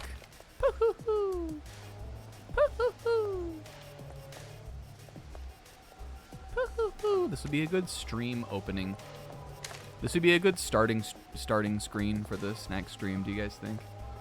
We'd have to get Komaru out of it, but just like a Monokuma conveyor belt. The following... But am I really that? Is that really my identity? Probably not. Yeah, every night there's like a Nagito and like a Kazuichi mixed in, probably. The following series will be developed into 5 types, including the prototype. Currently planning on investing each into general office work, goods work, bodyguard work, rescue work, and cleaning work. As the series becomes more popular and recognizable, we will expand into other horizons. Well, that makes sense. Man, we really are getting the, like, Monokuma origin story here, though. Except clearly they've become dark now. Now they have the raw eye. At what point in the Monokuma production line process does the raw eye get implemented? Oh man, we're gonna have to do. Please, please, please, please let Genocide Jill do some Resident Evil lasers shit. Give me the Sakuga. I don't think this game has the budget for that. I think if that happened, it would cut to black and then it would cut back in and she would be over there. What should we do? We can't move to the elevator like this. Don't worry. If you input the password in the management room, the lasers will shut off. The management room is at the back of the conveyor. We should go there first. Just a bit more. If we can get to that elevator, we can get to the deepest area. Once we're there, the trump card is ours. Jeez, this sucks. I'm starting to wish I just left. Come on, Toko. Yeah, wait, where's the Monokuma Pete's? Over here? Oh yeah, there's his little hands and his little Pete's. That's cute. And Monokuma Funi. Okay, though there's a bunch of this shit on the ground. Is this how we got over here? Why is something like this being made at a Toa facility? $1 million questions. What if Monica, the hidden Monica kid, was just on one of these conveyor belts? I came down from over there. Didn't I go this way, though? Yeah, we did. I think there was a little data file that I could get from over here. No, that's that same one in the middle. Alright, well this is pretty straightforward. We just gotta go through the other side. I miss Monokuma. Don't answer this. Like, don't actually tell me. I'm kind of worried because I know that V3 has, like, a bunch of Monokumas. All of whom I am prepared to not like. I'm kind of worried he's, like, not really going to be in it. Envious Body. What does this do? Can't you see what they do? Oh my god, why am I... Oh, max HP. I was like, what the... Where's the description? It was just small. The text was just, like, short, and so I, like, forgot where to look. Go, Komaru, go.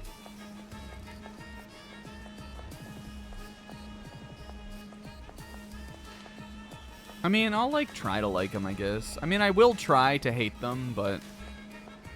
Not actually. That's anytime I say like shit like that, it's a stream bit. Even though I don't like I still don't like Shirokuma. I'm gonna hate him, but I'll try not to. Just like I thought. Oh no, death. What? You expected this? Explain! This guy wasn't killed by a kid. He was killed by a guard Monokuma that went haywire. Yeah, man. But this is a problem. He's the only one who knows the password to turn off the lasers. Ah, nuts. This guy was my best friend. Then what are we gonna do? We gotta find that password somehow. I'm sure there's a clue Clearly- or something in here. Clearly not Can't just Not give your up. good at best friend enough to tell you the password for the lasers, though. Okay, we can't give up on the clue. Well, come on, don't start complaining. Is that Kazuichi? Let's just do this. My neurons fired. Is that Kazuichi in that picture frame? It kind of looks like him, doesn't it? Can you see him in there? I think that yellow stuff is like text. Like squint your eyes. Doesn't that kind of look like Kazuichi? It's like yellow and then a face and then what looks like kind of a grayish black on the top. That's enough to be Kazuichi to me. If it's him, I will freak out. If it was Kazuichi's dad, I will be so pissed off. You won't. We might have to end the stream if it turns out that's who this guy was. If we input the laptop's password, the lasers should turn off. The fact that like Check this place from it's top to feasible, bottom. people could not know. Then we'll find it for sure. The fact that it's feasible that Kazuichi's dad could be invoked in this game, and people in our friend group could just not know. Except I think NAF would have said something, right? It's definitely not Kazuichi also. It looked like him at a glance. It's something fucked up though. Is that blood in the picture or is that just on the frame? Is that a Wanda with a birthday cake? Is that what we're looking at? Oh, that's a picture of my son.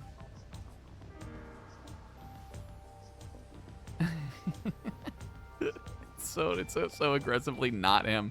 Yo, he was 69 years old. What am I looking at here? I'm sure we'll eventually be told, right? All right, I'm gonna hack in.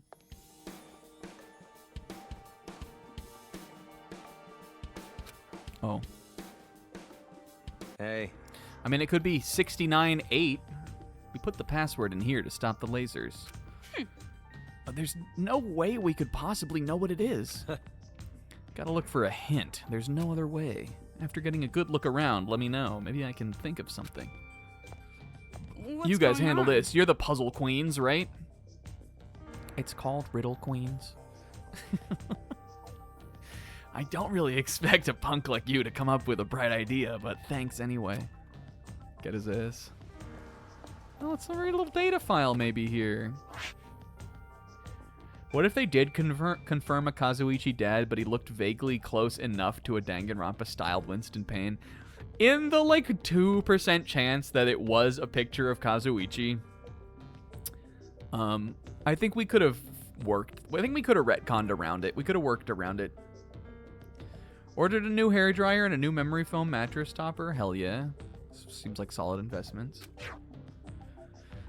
The password is my son's birthday. Somebody What's look it up going for me, on? please. Kazuichi's birthday.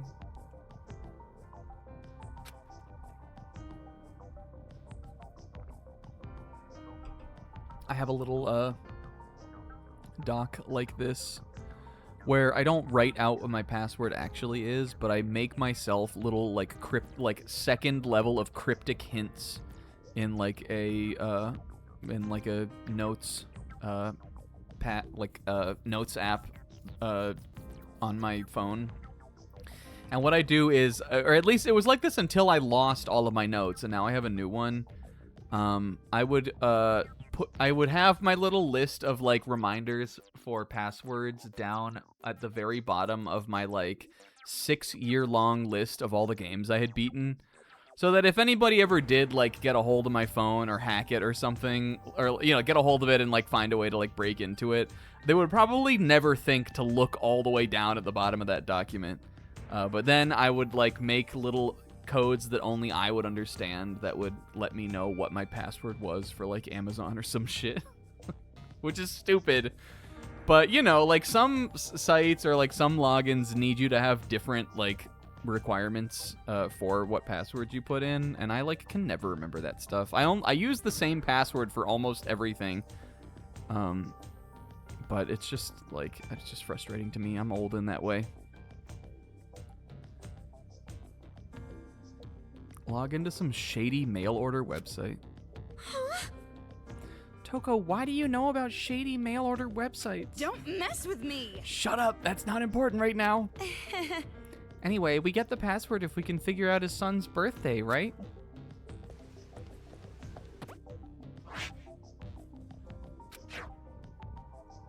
June 29th? Easy. That's the day that Jerry Seinfeld vomited. Connection? That's Kazuichi's birthday? You're kidding me, right? That's the day that Jerry Seinfeld vomited twice in a row. Or he vomited on that day multiple times, is what I mean. Haiji, we haven't checked anything yet. Don't tell me the answer. Don't tell me the answer. Alright, Kazuichi. Okay, judging by this, Toko, he was born on the 69th day of August. Bestie. Something's written on the bloody photograph. Happy birthday, 69-8. So cruel. With the blood on it, it doesn't feel like a happy birthday picture at all. Okay. I mean, that could be 1969. But that's probably not when this guy's son was born. He was probably like a son. He was a young son. There's nothing happy about this at all.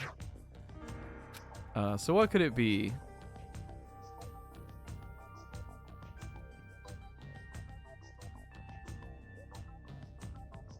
$69.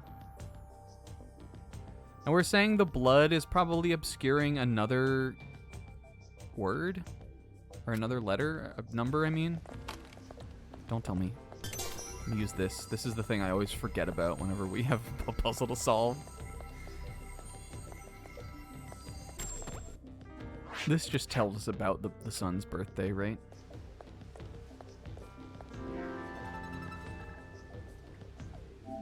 What year is it in the game? Also, like 1969, that would be four letters that wouldn't, or four numbers that wouldn't even have an 8 in it. Maybe the star is supposed to be 5 points on the star. 5, 6, 9, 8, maybe.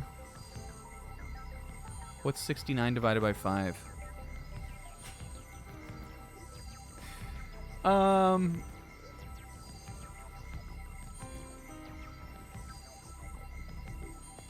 Yeah, maybe there is something else we can look at. Oh, the guy. So guy. cruel. This is far too cruel. This is the worst. The fact that I'm starting to get used to this kind of thing disgusts me. Huh? She was in a killing game, by the way. What's this? The 21st Friday of 2026 is my son's birthday this year. Speak of the devil. I can't wait to spend time together. I can see my son and my wife's pussy in my mind. What should I do? The 3rd Saturday is my son's birthday.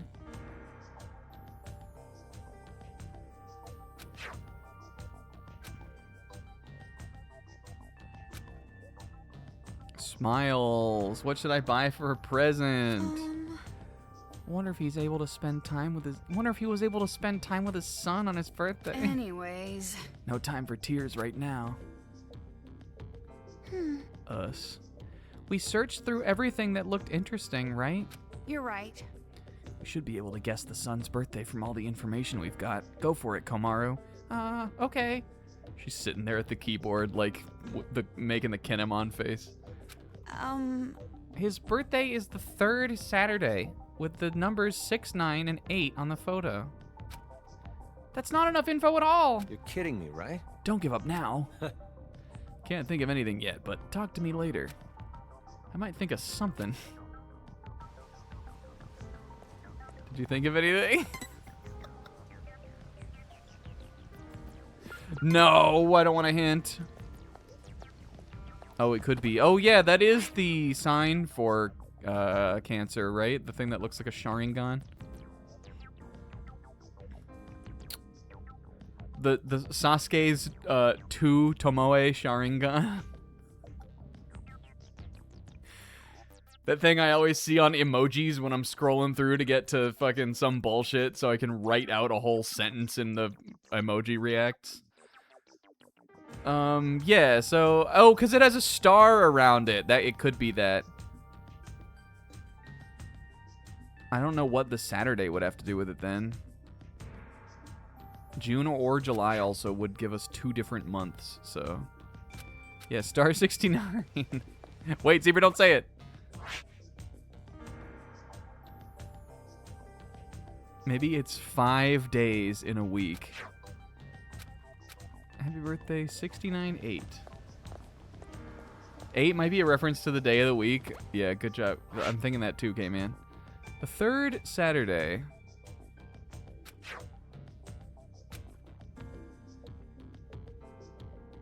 This must be something, right?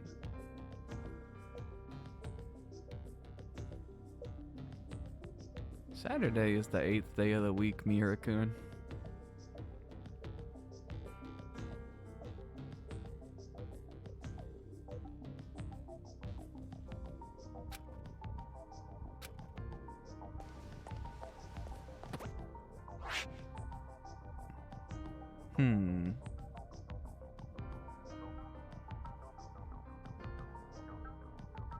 I'm just not sure what I'm supposed to do with that information and then to combine that into this.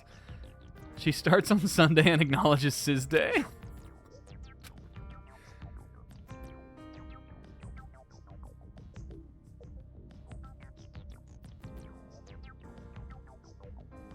Yeah, I mean, that is a good place to start, the 6-9 in the star, which is the thing for Cancer.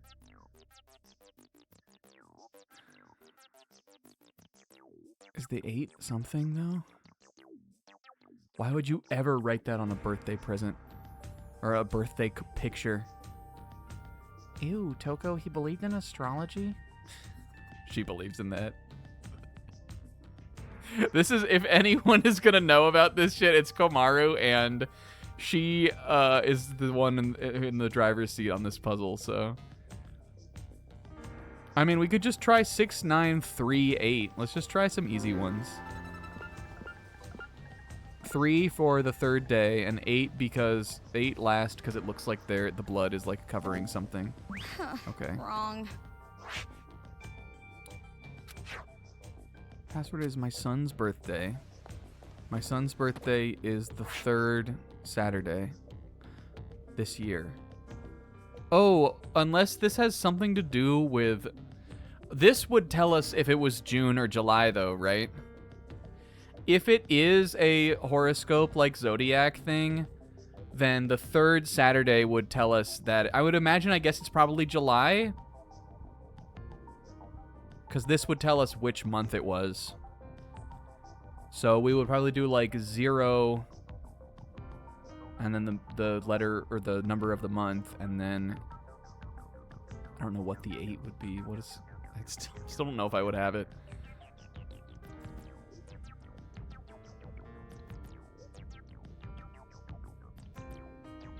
Okay, but that would give us the whole... It wouldn't be... We don't know what day what the current calendar date is, so we wouldn't know what the day would be based on that. But we would be able to know... We would be able to know what month it was. I would imagine it's probably July, but I can try them both.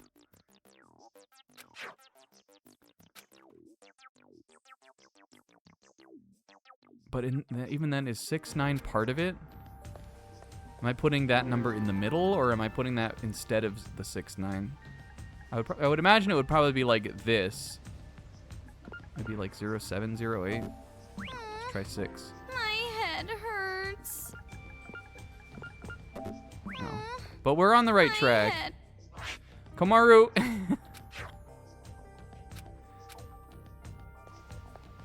I mean, like... That stupid shit could be part of it. Let's try 6, 9, 7, 8. Or 6, My 8. head Yo, Tamal, hurts. have a good night. Thanks for coming out. Okay, it's not that. My head hurts. We're on the way, though. Hey, why don't... No, shut up, Choco. We're not talking to him. We can get there. Did the girls say they thought the blood was covering something? Just wipe it off, girls. Just wipe it off.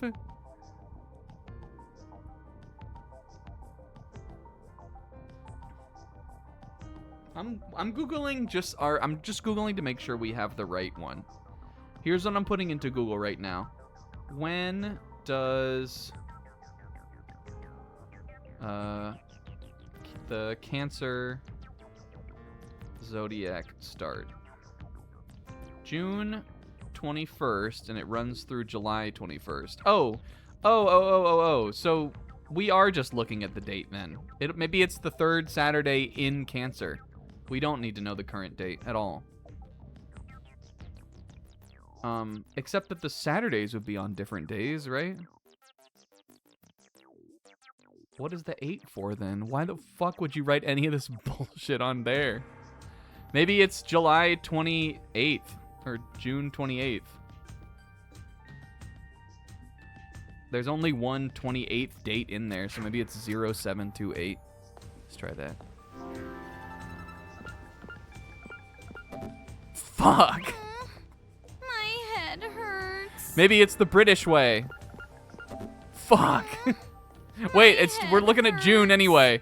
It's 06. No! My head I'm panicking, hurts. Toko!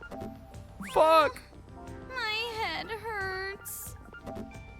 Okay, well, it's not that. My head hurts. My head Hey, hurts. why don't you ask the genius over there what he thinks, since he's working so hard? Begins on June 21st and runs through July 22nd. Oh, you're right. That would have to be in the beginning. Oh, so it's just the 8th then. Well, didn't we try that, though? Or, no, that would be... Okay, so let's think about it. Maybe it's the 18th? The 3rd... Like, if we say, like, June 21st is anywhere in that first week... Then 7 days after that would be the 28th. And 7 days after that would be the 5th.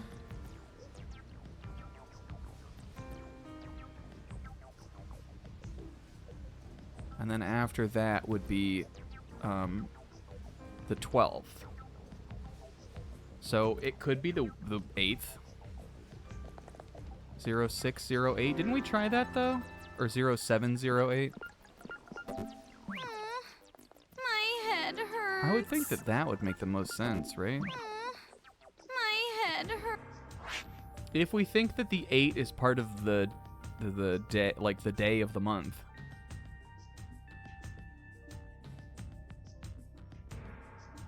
No, that would only be 2 weeks. That would only be 2 weeks though. Let's try the 18th. 0718. Let's try that. There we go. I was only thinking 2 weeks ahead. That was kind of fun. I don't think I would have ever figured out the Cancer thing though.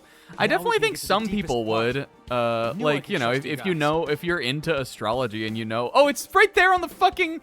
Okay, well, we didn't even see that. That would help. If I saw that thing up there, I would be like, oh, it's astrology. We solved it the fun way. We knew he had the fucking zodiac symbols up there on his stupid ass computer. Now we can get to the deepest part. I knew I could trust you guys. First try. First try. You sure talk. Choco, how did we miss You couldn't that? even look us in the eye a while ago. I thought that was the Nen chart from Hunter x Hunter.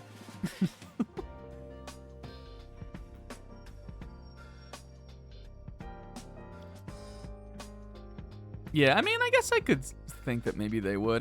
That would be a big stretch. I mean, that's like a fun puzzle. I liked it. I think they could have put this thing in a more obvious spot, maybe, but maybe I just wasn't looking at it. No. Oh, wait, what did she say? Whoops. What button is it? Triangle? Yeah. You sure talk big. You couldn't even look us in the eye a while ago.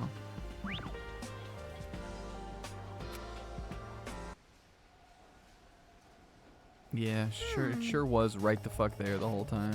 Could I have looked at it? I mean, you'd need to know what this was, but I would have recognized what this was.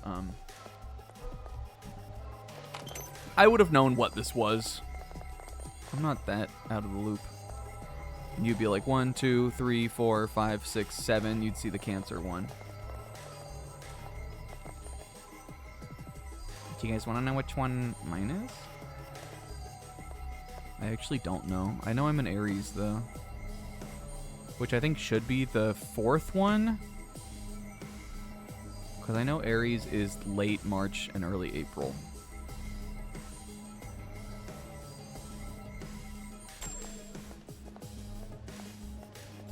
I don't believe in astrology. To any degree at all. I'm not even, like, you know how some people are, like, way woo-woo about it? I'm not even casual woo-woo about it. I don't believe. And I think it's kind of stupid. It feels to me like Chunibyo for adults.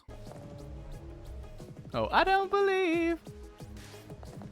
Like, you know how when you are a kid and you're like, if you liked Harry Potter as a kid or something, and you were like, you know, like, I'm a Gryffindor, I'm a Slytherin, or like if you got really into anime and you were like, you know, I'm a fucking, I'm like or Avatar or something, and you were like, I'm an Airbender.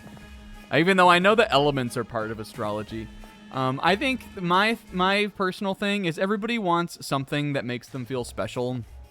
And everybody people like things like that put you into a neat category. That you can look at and then like either affirm things to yourself or so like now you like us. deconfirm things about yourself based on. And I think that's the basis of astrology. That's all that it is.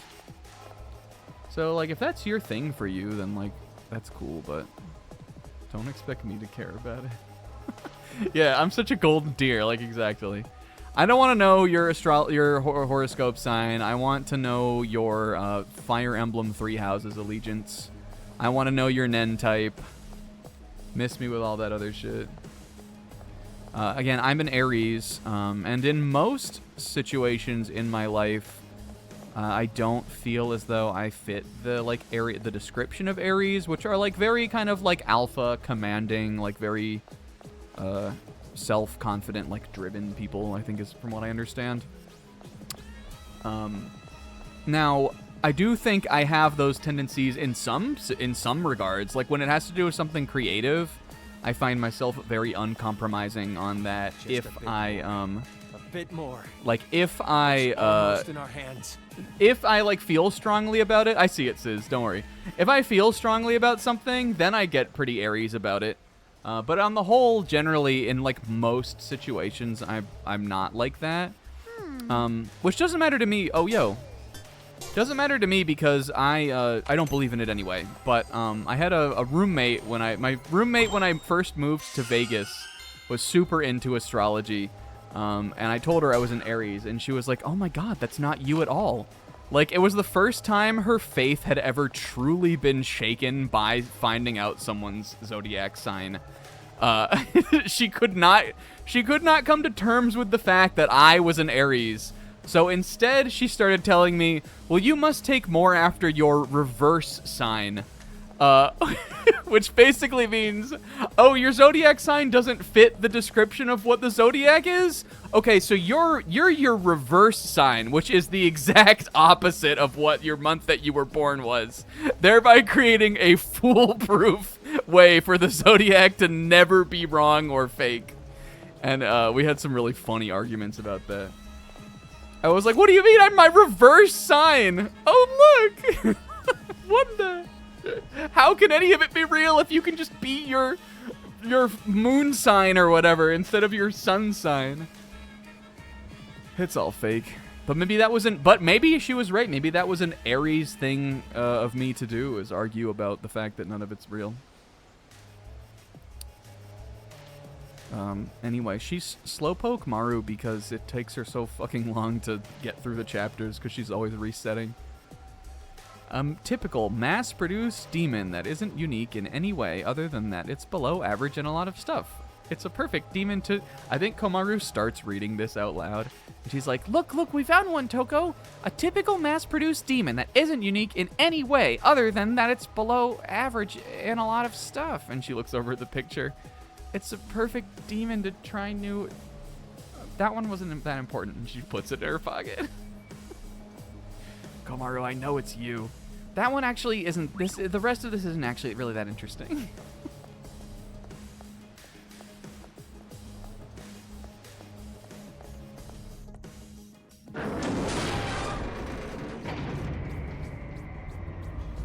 Anyway, all that is to say is that I think if I was a Nen user, I would be a transmuter. Thoughts? Yo, this is like DR2. Yo, look! They had the Vita money! It's Toro-kun! Wait! Holy... That was like fucked up. Astrobot reference!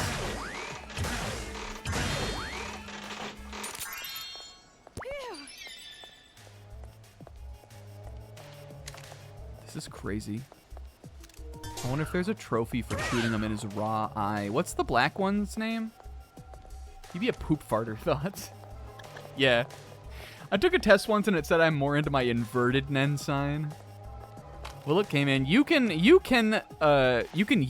Nen abilities that are that don't align with your Nen type. It's just that they're not going to be as strong. Everybody knows that. It's how Hisoka fucking destroyed what's that guy's name? Kingo would remember. Kingo, what's the guy that Hisoka fucking bodies in Heaven's Arena? Kotaro or something? Oh, what is his name? That's driving me crazy. Kotaro is Katsura's name from Gintama. Castro.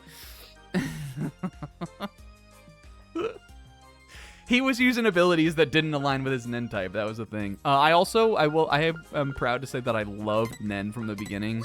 In fact, when I was younger, I thought that was where Hunter x Hunter got good. Which is crazy because the Hunter exam is really good. I just like, for whatever reason, on the anime, did not like vibe with it that much.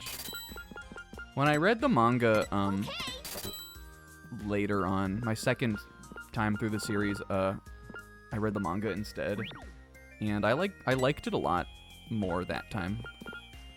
Fuck, we should have bought these. I don't think I'm gonna get the trophy for buying every bling bullet, but I definitely think we could get the trophy for this one. And I like Toko Crab. I keep thinking about making that a BTTV emote. Yeah, it was not a slow build at all for me. I was invested in it from the very beginning. But it does get better, of course.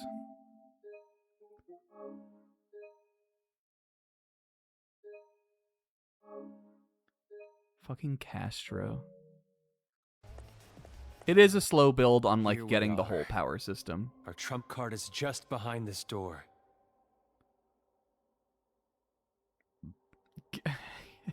Okay, man. The only people who are specialists are people who don't think they would be specialists. Unless you had a specialist ability that made your dick huge, then maybe you would be. Or unless you had a specialist ability that made your dick like tic-tac sized. Maybe if that was your Nen power. Our trump card is just behind this door. I kind of wanted to look around for data files first, Taiji. Our last hope. Can I go back? We've come this far, but this is just too suspicious. What if one of your bullets was a live bullet? That's raw. That's kind of like...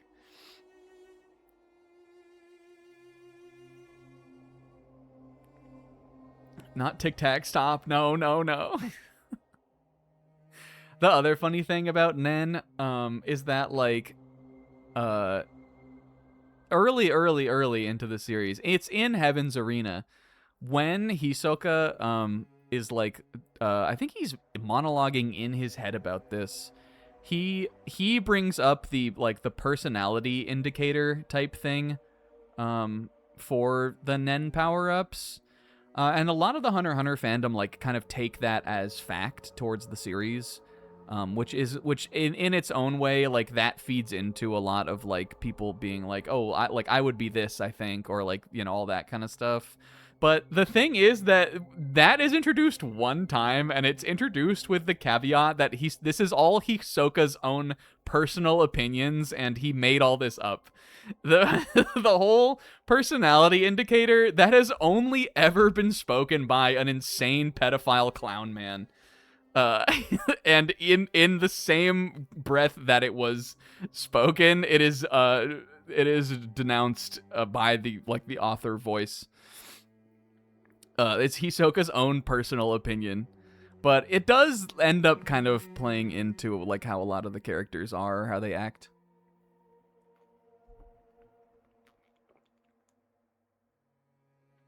But I think that is like a really cool way to introduce your power set.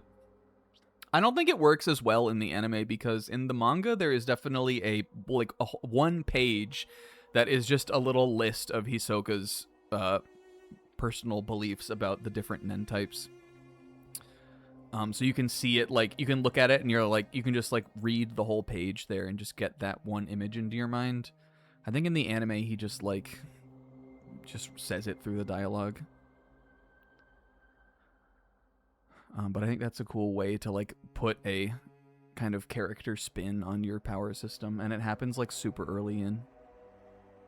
Kamaru, open the door, but be careful. So, I'm the one who has to open the door.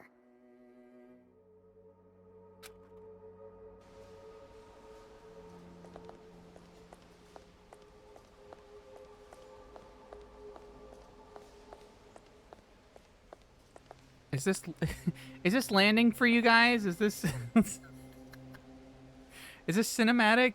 Am I making the suspense?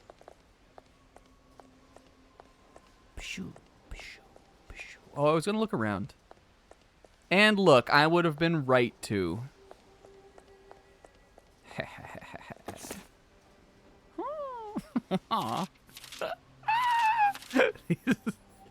Beware of bad luck. These are cute. I know I should stop thinking about it, but it crosses my mind when I least expect it. Are we, the Warriors of Hope, truly in the right? I tell myself that we are right, and just every time, and just every time. But sometimes I fail to convince myself. Do I not really want this? When was the last time I truly felt guilt or remorse? Obviously, we were treated horribly, the worst of the worst. But even so, I feel that I am in debt to my parents for raising me. I hate it, but I can't stop feeling that. No matter how they treated me, I still owe them affection and respect. It's a heavy feeling in my chest. Something I can never tell Masaru, Jotaro, Kotoko, or even Monica. I need to stop thinking about things like this. We have a revolution to think about now. A paradise to build. For us, and for all the children of this town. I need to save Monica. It's her I need to think about. She is much more precious to me than my own life. Oh. Guys, last week we saw a really fucked up scene with Nagisa. That was last week, right? Not the week before. I liked it, though. It was, like, fucked up, but, like, in, like, I was like, oh, shit. Like, I wanted to see what would happen next kind of way. Even though it was horrifying, low-key. Just read through Vivi and Grandpa's Memories for the Sky. Oh, and guys, a Final Fantasy IX picture book came out recently. I ordered it on Amazon. I think it's getting here maybe Sunday or Monday. It seems cute though. I was aware of when they announced that it was coming out, but I didn't know it was out until Pixel messaged me about it. But it's illustrated by the illustrator for a bunch of the FF9 artwork and stuff, and I really like that illustrator's style. Oh my, what is this? Giant Monokuma mech. Wait, hold on. The bugs when you lift up the rock. Yeah, I just doing the part 4 point. The bugs when you lift up the rock. Look at Komaru. She is tiny. Okay, we'll go back. What the fuck? Oh my god. Well, we just saved. Right? I promise you we just saved. I don't know. The Nintendo Switch doesn't do that, Sis. I thought if you went into the gallery, the scene stopped. Some games do stop, don't they? Not when you hit the home menu, they don't ever, but I think some games do when you go into the gallery.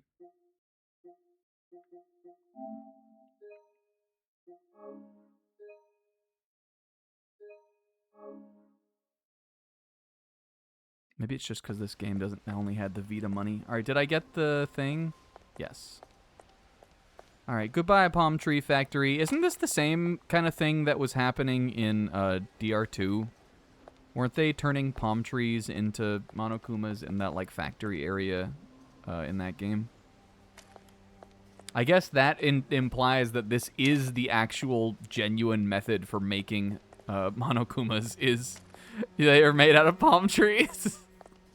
Wait, could I have read this thing? I remember seeing this and we didn't come over and read it. Oh no, it's scrap now! Ah! Oh no. Okay.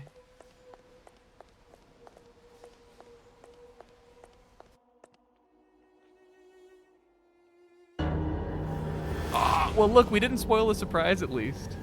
It's gotta be like a giant Monokuma mech. I got my hand on the screenshot button. Holy, it's a King Kuma!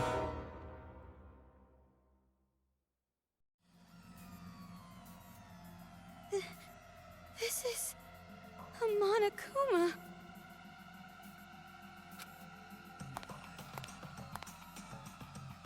Yeah, our trump card. The last I got a hope bone for to us pick, adults. King Kuma. This Monokuma is the last hope? Oh, he was looking real high-G crazy there. Can we see that portrait again? No.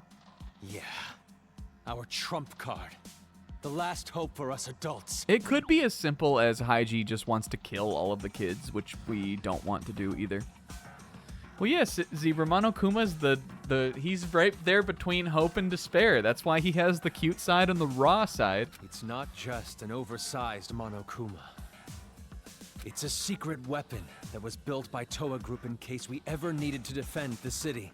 If we use Big Bang Monokuma now, we can put up a fight and take back the city. The girls are not going to want to do this, though. It's just as I thought. This is wrong. Why did Toa Group make such a thing? And not only that, this whole factory. You were building Monokumas here? It's a mite suspicious. What's the meaning of this? Why are they being built in Toa's factory? Asking this on the 3rd floor in the secret weapon room, by the way. Ugh, don't tell me. You better not turn out to be the mastermind or some bullshit like that.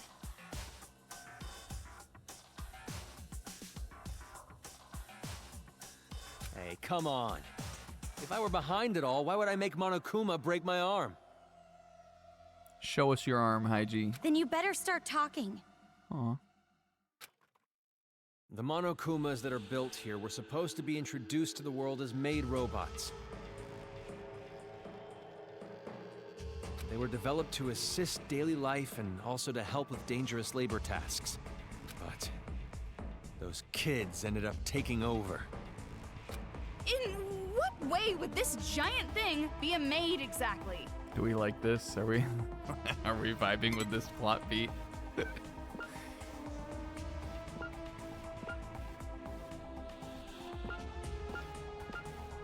It's interesting that, like, would the Monokumas not have been taken over before the kids took over, it would have definitely had to have, like, Junko would have had to have gotten a hold of one well before that, right? The kids didn't start taking over until all that horrible shit already started. So it wouldn't make sense if these were the original Monokumas. I feel like he would have already been out there like that. Unless it just happened that Monokuma, like the character one, the one that we know, just happened to be one of them out of just, like, it was lying around. And they just decided to use that. Maybe he wasn't that special. Maybe she just thought he was cute and she liked him. This one's special. Didn't I tell you? This was built to protect the town from danger. Then why make it look like a Monokuma?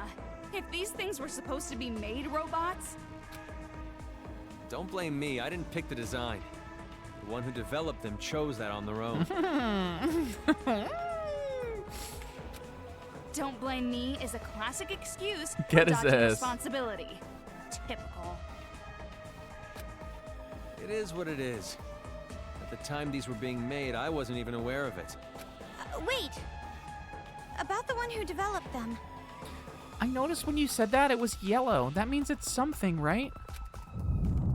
Well, I guess we'll have to find out next time. What is it now?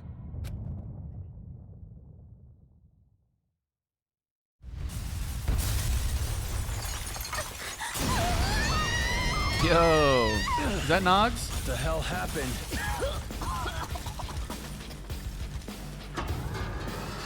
Holy sniper.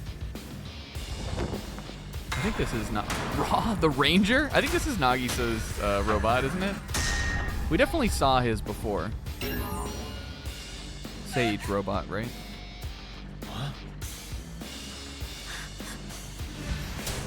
This is Raw. Why does it have a gun?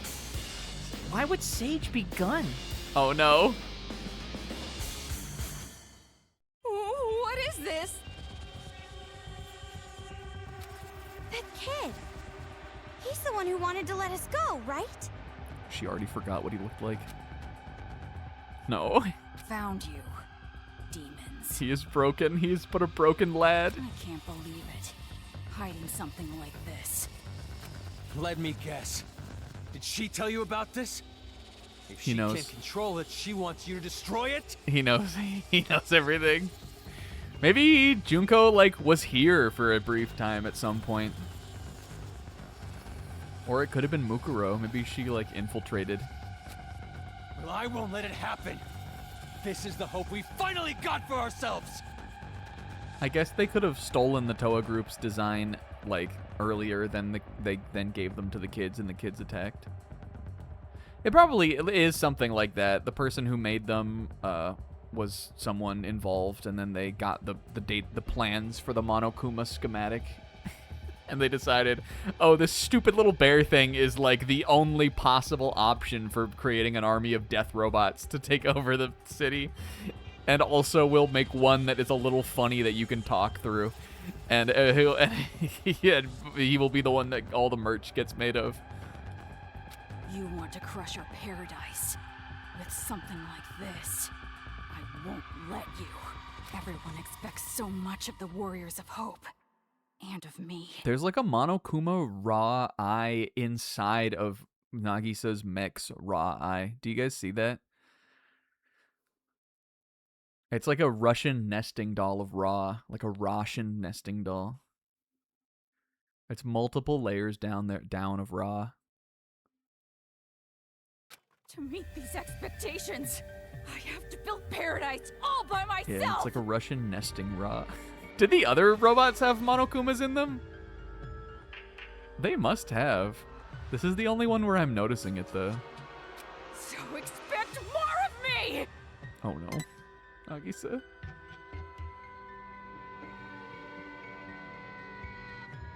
He's crumbling under the expectations. This is what his trauma was about too. This is how his parents broke him also. I'll work harder. I'll do it. Anything. Just please don't abandon And now me. Monica has used this to like break him. She attacked him at his weakest point. Mother! Mother! Fix this Junko! Monica! More! More! More! Expect more from me! What's wrong with him? He's batshit crazy! Haiji, they always do this, and it's sad every time. Go wait outside. How did he get like this? I can do it. I can really do it. Because out of all of the Warriors of Hope, I'm the best at controlling these robots! This definitely would be like a big turnaround, though, from the last time they saw him. He was trying to help them. This is the coolest robot, also. This one is sick. This is bad. He really isn't like the ranger or something, though. He's the sage. Coco! This way!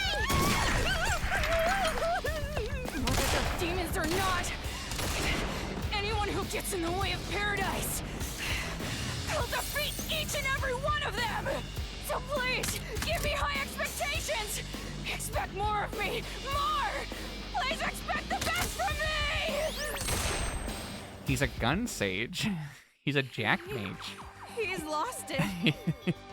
What do we do? Should we just run? But Haiji said the big Monokuma is the last hope for everyone back at the base. Komaru, the big Monokuma's cringe. If we run now, that Monokuma's gonna be destroyed, right? The last hope for the adults will be gone. Are you actually going to protect that thing? Do you realize what you're doing?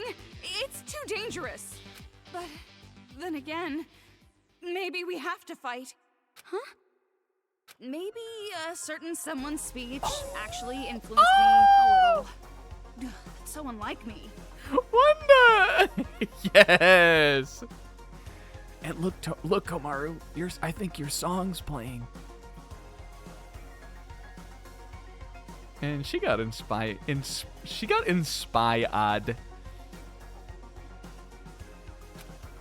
But it's going to be all right. Look how far we've come already. Yeah, you're right. Us. We're leaving Haiji out of it, though. We'll take the robot. We won't kill the kids. We'll just kill... I don't know. I don't even know who we're fighting. Oh, shit. Oh, man, we got, like, a real, like, boss arena here. Ow! Okay, let me think about the bullets we have gotten. We have the Link and the burn bullet since last time. That looks like the weak spot. Wait for an opportunity, then shoot it. So, maybe we have to do something with some of Now's those. your chance, Komaru. Talk for me. Now's your chance, bestie.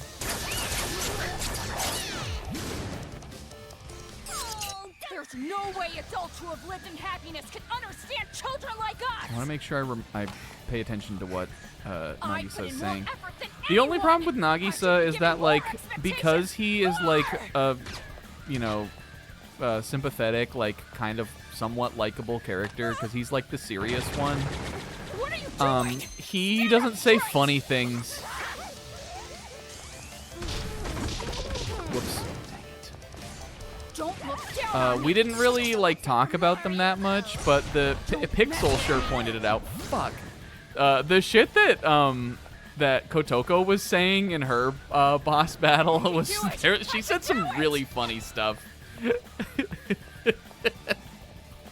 There was one line she said that was, "I'm gonna use the prize money to buy a stork so Monica and I can have a kid," which is like sad for sure, but like really funny. That is the open. She opened the battle with that line. Don't look It was down the on me. first thing we heard in the boss fight. Demons must die. Demons must die. Demons No, must no, die. no. I saw some health drop over there though. I'm gonna get it while he's reloading. Demons must die. Demons must die. Demons must die. Stop it. Stop it. I don't think this Don't is one kill where my we actually hope. do want to use Toko because I can't get over to him fast enough with her. Oh, I see what's happening here. You damn adult. Oh, he revealed his raw, even rawer eye. Don't look down on me. I need him to be over there. So But how reloading. is it? Amazing, right? A+, right? Oh. Oh, it's reloading there. Okay, if he's reloading down here, Aren't you going then to I can do watch much me? better. Where did you go? Is he doing it? Is that him doing it? Okay, I still got a little damage in on it though. Hey! Aren't you going to He's watch definitely me? in his like Where phase did you 2 go? also. So how is it? Amazing, right? A plus, right? We're still doing good with the burn bullets also. So how is it? Amazing, right? A plus, right? Which seems like it's what they want me to use. Monica! Okay, what's happening? Oh! Right. Hooray! That was easy. Sorry, Nogs. Maybe you can be saved though, hopefully.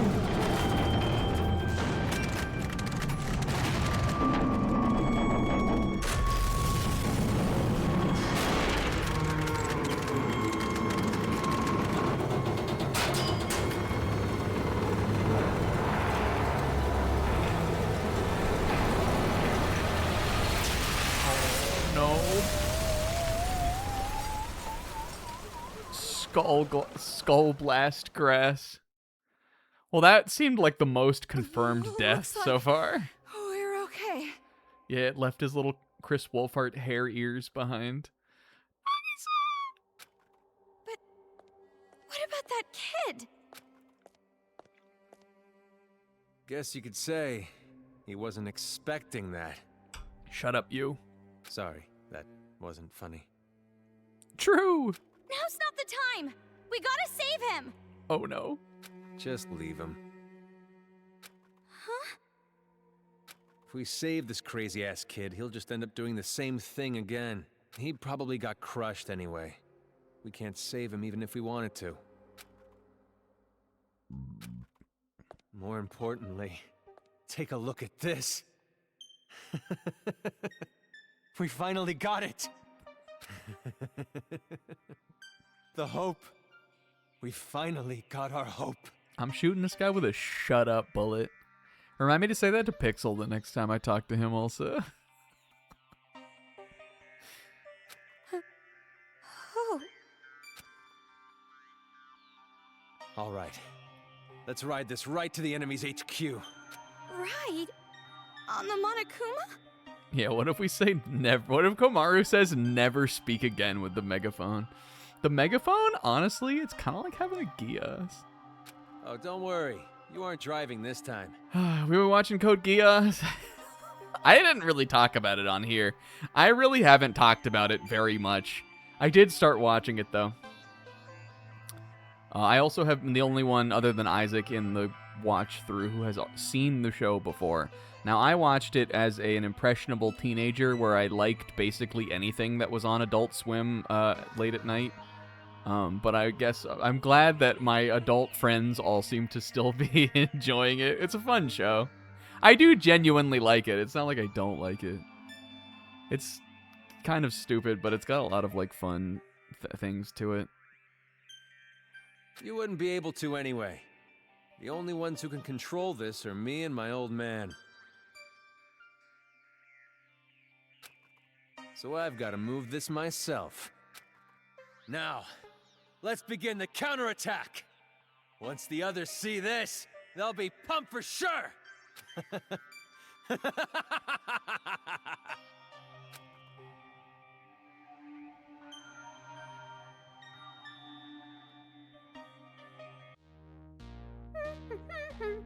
Oh. Code Geass was an important show to me in getting me into my mecha phase when I was a teenager. And I can never remember whether or not that came on, started airing on Adult Swim before Eureka 7 or if it was after. I think it was after, though. I almost want to say I remember watching the really early Eureka 7 episodes when I lived in Florida still. And I didn't start Code Geass I don't think had started airing until I had moved to Virginia. And I did that in 2006, which was like right when all those shows did start airing on Adult Swim. but I think that must have been first. But those two shows got me really into mecha, and from there, that's how I found out about Gurren Lagann, which had not even... Eventually they started showing the Gurren Lagann dub on TV. They showed it on Sci-Fi, as I remember. But I had already finished the show. I already knew about it before that. That was like sort of getting towards the end of my watching anime dubs on TV phase, and then from there on, I was sub-only, like watching through the whole thing. So I found Gurren Lagann, which I think came out in 2007 or 8. I want to say it's 2008 that show came out.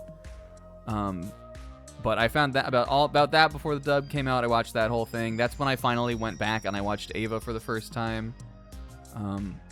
I definitely watched a little, kind of messed around with some kind of Gundams, because I remember watching some of Gundam Seed, which I don't remember liking.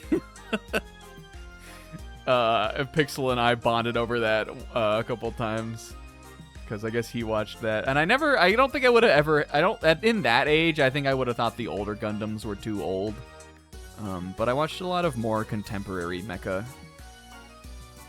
That was like my one time when I was like, that was like my main thing. I was really trying to find shows that were like that. And it was really, in a large part, it did have to do with Code Geass. That is what inspired me to get on that. And Evangelion had been shown on Adult Swim like way, way back, like years before I really started getting into late night shows. Was sort of like considered a classic of those. But then I just watched the sub of that, I think. I remember watching that on YouTube. Anyway, we'll play this scene. I just had that thought and I wanted to get into it. But that was such a magical era to me. I found out about Death Note and I started watching that. And I think Death Note must have aired before Code Geass 2. Because I remember seeing the first episode of Code Geass and being like, oh, this is kind of like Death Note.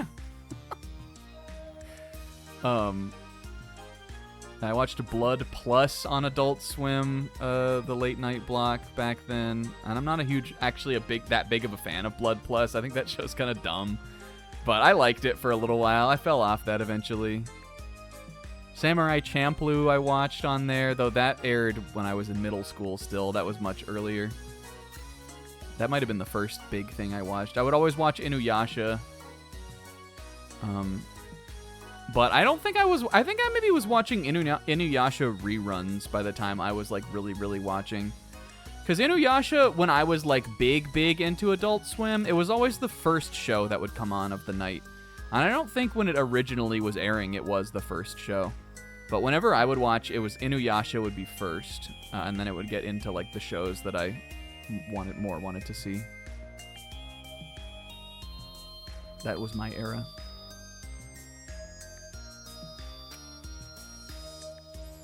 Oh! It's the torture room for us. This is good for her. Nagisa has been crushed by the hope of the adults by now. She wanted his ass to die. Just as Monica expected. No. I hope the girls can save him. I think they should try. It's just like I thought. He met my expectations to the letter. How did she know he would get crushed also, though? So they got a TV camera in here. I don't think that's... They filmed their little, like, introduction in a TV studio, right? Didn't they kill the broadcaster and took over? I guess I don't know what reason there would be to do that if they had a video camera down here, but... I guess this is maybe just to tape the tortures. I bet she made Jotaro run around on that wheel in the back. That wheel that I definitely think is for like tying you up to, but I think she made him run around on the inside like a hamster. We got a guillotine. We should get started on the final preparations. The slashed door, it's kind of raw. She very much is in a Silent Hill room. This room has Silent Hill textures. Now come on over here. Let's open the gates of hell with Monica. You too, Mom and Dad. Oh, her parents were executioners. Open the gates of hell with Monica? That's kind of raw, Nika. Monica, that's raw. Are her parents? Climax is gonna start soon. Oh, maybe she kept them alive. What if they are? Are they still alive and they're down here?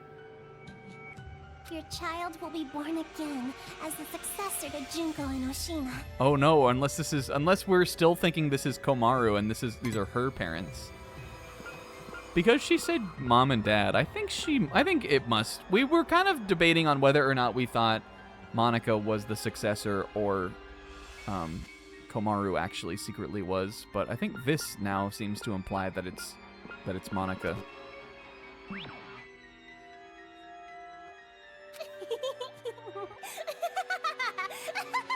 But it's not. I still don't think that is necessarily confirmed yet. Oh my god! Just. It's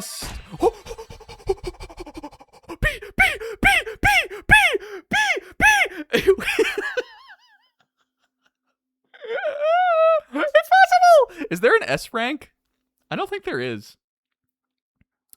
I wonder if A is attainable even if you don't find all the hidden kids. We have to do it though. Like, we really need to be thorough. Me when a bee gets in my house. Well, this is good though, because I imagine Byakuya's scene might be a little different depending on what rank you get. We've only seen C so far. But if we had gotten A, then we never would have known what was B. Maybe?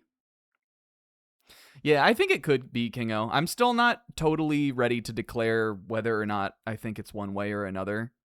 I think it's still sort of vague on who they really mean. Yes! Oh, I'm getting closer to jizzing. I think he calls it ejaculating. I know you're working hard. Yes! I decide when you've worked hard enough.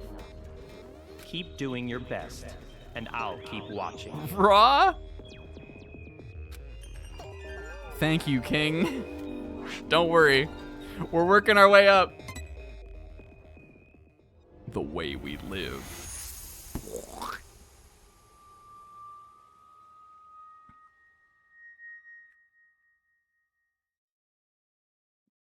We did it. Holy shit, the stream's almost over. Oh my god, this is the first time I've looked at the clock all night. How did it get to be 2:19? Isn't that when we end, basically? Fuck, Komaru. I wanted to see what was next, though.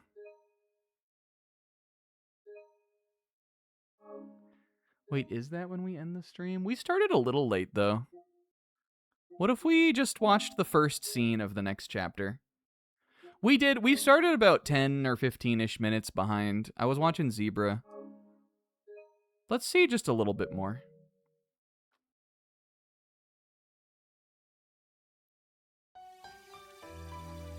Absolute despair, girl. Ultra despair. I just want to break off a little piece of the intro, you know? Oh my god, they did it. They activated the Big Bang Kuma. Hooray, woohoo, hey! Well, it seems like the kids love it, so this is an awesome way. Oh no, those are the adults. The adults love it. The kids are running in terror. Oh no! Oh no, we're children! Oh no! Oh, raw! Raw! Holy!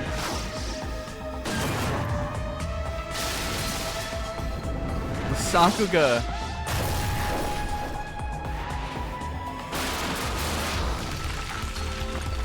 He did a Monokuma rush. Monokuma attack rush.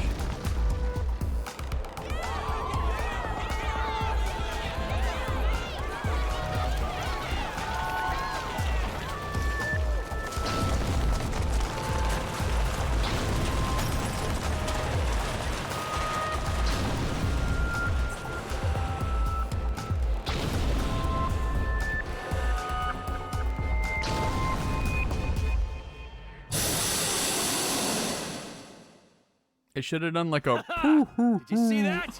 Who's the boss now? Sis concerned check-in back there. Look, they're too cute. Look at them. Why is Theme of Raw playing for Haiji? We hate this. This is not the right song. Make the song scary. Don't think Komaru being the successor has been telegraphed well at all, if that's going to be the case. I think it, well, here was the only thing that made me sort of think that, is that in the scene last week with Monica and Nagisa, Monica seemed to imply that, like, getting Komaru was their goal. Whereas before, we thought that Komaru was just, like, another pawn in the, like, demon hunting game, which is what Nagisa thought they were doing too. That was like what he wanted to accomplish, but then I guess the game was different than that. He thought he just wanted them to like annihilate all the adults, but clearly something about the like game with the other like players who have the little wristbands on, that was more important to Monica than the like perfect world or whatever. So, and Nagito wanted her to continue the game also, and Monica sent Nagito there. So like it could just be that like killing all of them would maybe make her the ultimate despair, but I was thinking that whoever like survives last in the like death game or something like would turn them into Junko's successor. And because Nagito was so like fixated on like the survivor being like becoming Hope, it just seems like that would make sense to me, that like there would be a juxtaposition there that would end up putting Komaru in like the spot to like make a choice or like be important in that way. But also we know that Monica is a demon, so it would, I don't think it wouldn't make sense if it was just her. Like that would make sense too. That would be, I don't think we have a reason to not believe that that's the case. I just don't think we know 100% for sure yet. As long as I control this Big Bang Monokuma, those little Monokumas are like nothing. Look, there's even a little Monokuma like on the ground of this. You can see you can't really tell because the left side just looks like tile, but that's his little dot eye on the left underneath their legs, and then he has the Monokuma raw eye on the right. Good work, you two. You guys are the saviors of this town. Yeah, man. Yeah. This shit sucks. She loves it though. Brah? Greetings. I came to say my goodbyes. Going already? But this is where the fun starts. For real though! The real deal starts now! It's like you finally get the girl of your dreams, so now you can start wearing her underwear whenever you want! So true. That example was pretty clever! Let's put that shit on a calendar! We've all been there. Cringe. By the way, before I leave, there's something I should tell you. Okay, Nagito is leaving though, so he must feel his work here is done. Oh, what? Is this it? You're finally gonna come out of the closet! Got his ass. Is this Kodaka speaking directly to us? I have to go star in a better game. I've received word from the Monokuma kids on watch. An intruder has entered Towa City. Raw? Makoto? And they came alone. Alone? I see. Was this someone from Future Foundation? Kazuichi? I don't know, but I recommend caution. Hey! Look at that! Get her words out of your mouth, you little demon. Wow, the impact! Looks just like an action movie, meow. What does she meow? It's pretty funny to me. If this keeps up, all the children might end up getting killed. You're in quite a good mood, despite the fact that your plan is about to be ruined. Ruined? You talking about ruined? Monica's plan is totally going smoothly. Okay. Totally! Smoothly. You call this smoothly. Well, we kind of know that, like, this is what she was trying to do, but I'm not sure why Nagito would think otherwise. It seemed like he had a pretty good idea of what her goal was. Sorry. I know you helped me out and everything, but this plan is a secret even to you. By any chance, is this plan related to the successor of Junko and Oshima? No! Zip Ah. your mouth! No! Grandpa. Well, it does not matter what you're planning. In the end, hope shall win the day. All right, Handy. You were right. Pay up, buddy. Here you go. He hands him he takes a quarter out of his pocket with his mitten hand, hands it to Handy Hand, and Handy puts it in the other pocket. All right, buddy. You called it. It was the successor to Junko and Oshima. Yep, it was pretty predictable. So to prove your little point about hope or whatevs, you brought on the despair, huh? Yeah. Nagito only has one pocket. The left pocket of all of his pants is for Handy's. Or I guess it's the right pocket. The left pocket is his pocket. His mitten hand pocket. The right pocket is Handy's pocket. When you share your life with somebody like that, you have to... it's all about compromise is the name of the game.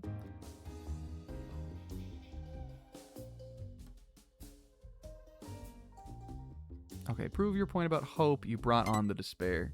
I guess he's saying this is what Nagito's angle was. Well, it does not matter what you're planning. Does not In the matter. end, Why? Who hope shall talks like win that? the day.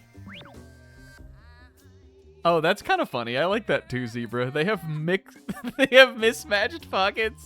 Joe, excuse me. Takes the quarter out. What a fucking freak.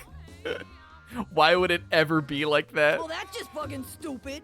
It's like going to the desert to drink some tasty water. It's totally contradictory, right? Oh. No, Yahoski. you misunderstand.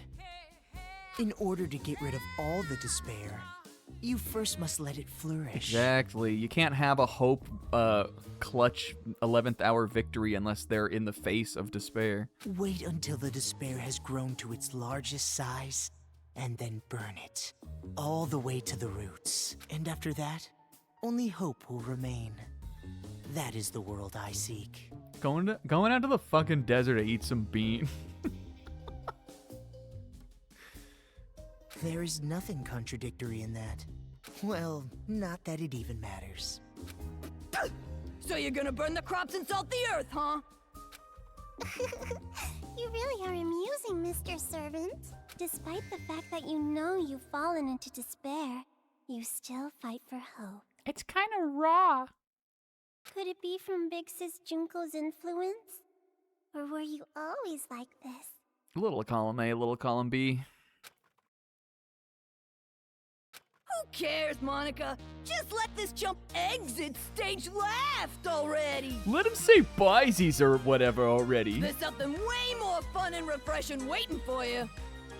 Yep, that's right. I'm really looking forward to it.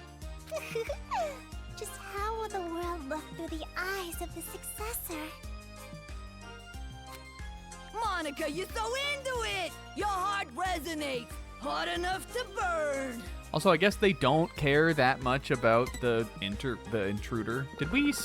Was it actually stated whether or not they were from the Future Foundation? He doesn't know. Okay. It seems like they don't care though, is what it looks like right now. Thank you, Kurokuma, for giving Monica such a splendid plan.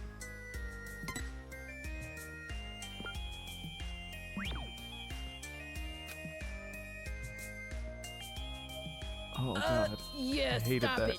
No, Your no, little hills, no. Are you pushing those little buds on me? You I doing this on feel purpose, like we haven't Monica? seen Yasuhiro in a while. He's good for jobs like this. Whoops.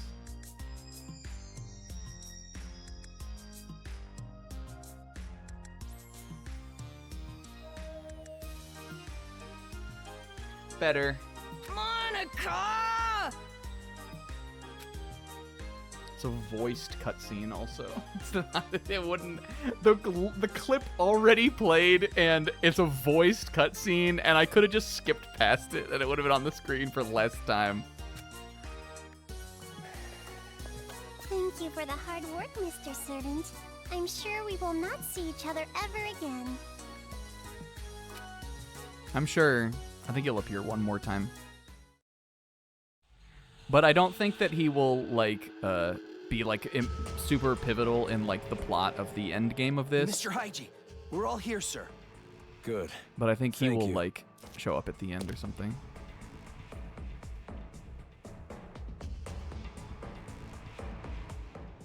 Everyone, hear me out. Goyles. First off, I gotta apologize to you guys. We should just put Komaru up there. She's better at this. The reason I was always down in that base wasn't because I was waiting for an opportunity. Oh my god, shut up, guy. That was just an excuse. Really? I was just scared shitless by those kids. Makes me a pretty bad leader. Everyone, hear me out. He wheels at a cake and he pulls the first pick out. Oh no, Bestie, we gotta stop him. Pick number 1. But then, someone snapped me out of it. Those 2 girls over there, neither kids nor adults. Weird way to put it. Hi. Ah. Ski wave. Snack a scotch. Thanks to them, I've finally woken up. No matter how scared you are, if you want a hopeful future, sometimes you gotta fight for one. So never again. Never are we gonna hide and cower and lose what we care about. Now it's time to stand up. With our hands, we are gonna take back this city. Sorry. I do like that the girls are clearly not about this. They don't like... At no point are they like, this is good. Which, like, clearly it isn't gonna be. But it would be annoying to do, like, a whole chapter of them being, like, super into Haiji's plan, you know? Yeah, come on. That's not a hear me out. Oh, God. We have the power now. With Big Bang Monokuma, we can do this! So listen up! Teach those deranged kids who really runs this town! Towa City! Our home! Our town! Tingo in the crowd. Oh, come on. Yo, hooray, yay, hooray. This is... Things are turning for the worse. Isn't it better if the adults are a little more calm? Probably, but we can't just tell this group to keep level heads. They'd turn on us. Look at these 2 back here. Just they look like they're gonna like do a little pull out their top hats and canes and do like a little exit stage left dance. They're just gonna play themselves off. Yo, got a sec? Shiroro wants to talk to you guys right away. Sure, Kuma. Good timing. There's something we have to talk about too. So you guys are worried too, right? It'd be bad if the adults attack the kids, riled up like this. You think so too? Haiji seems like he's holding a grudge. Not just against the Monokumas, but the children too. Thought that PNG of her head was in the world. No, this is how Shirokuma ended up last week. We saw this briefly. If they end up fighting like this, both the kids and adults will end up killing each other. Killing? Komaru, we knew this is what would happen. Why did it end up like this? I mean, didn't you want the adults to fight back too? Well, just like you, I didn't know that Haiji had that I kind of wanted the weapon. adults to fight back and beat the kids, but I didn't want them to kill the kids. I mean, I don't really know what other option they would have had, I guess. Why did we do this? I don't know. The reason I tried to motivate them was to give them the power to protect themselves. A Big Bang Monokuma isn't about protection. It has the power to destroy. If the adults and kids fight one another with the power to destroy, the damage would be terrible. I'm a Monokuma to save lives. Yeah, all right, man. Nerd cube. Hey, is there anything we could do to maybe calm them down a little? Yeah, you mean this person with multiple stab wounds was murdered? The way they are now, I doubt it. No one in this series ever assumes murder will happen. Komaru takes after her big brother in that way, in that regard. We don't have to be afraid anymore! Except it's on a citywide scale this We time. might lose our lives. We might take lives. But either way, we will not be afraid anymore! Today, we make the memorial of our victory! We make the memorial of the kids' defeat! No one in the Naegi family is as bad as Yuma Coco Head, though. If Yuma Coco Head was in this plot, he would be like, "This is going really good, Shinigami," and then and then in the next chapter, he would be like, "Wait, is killing the kids maybe bad?" He was the worst of them all.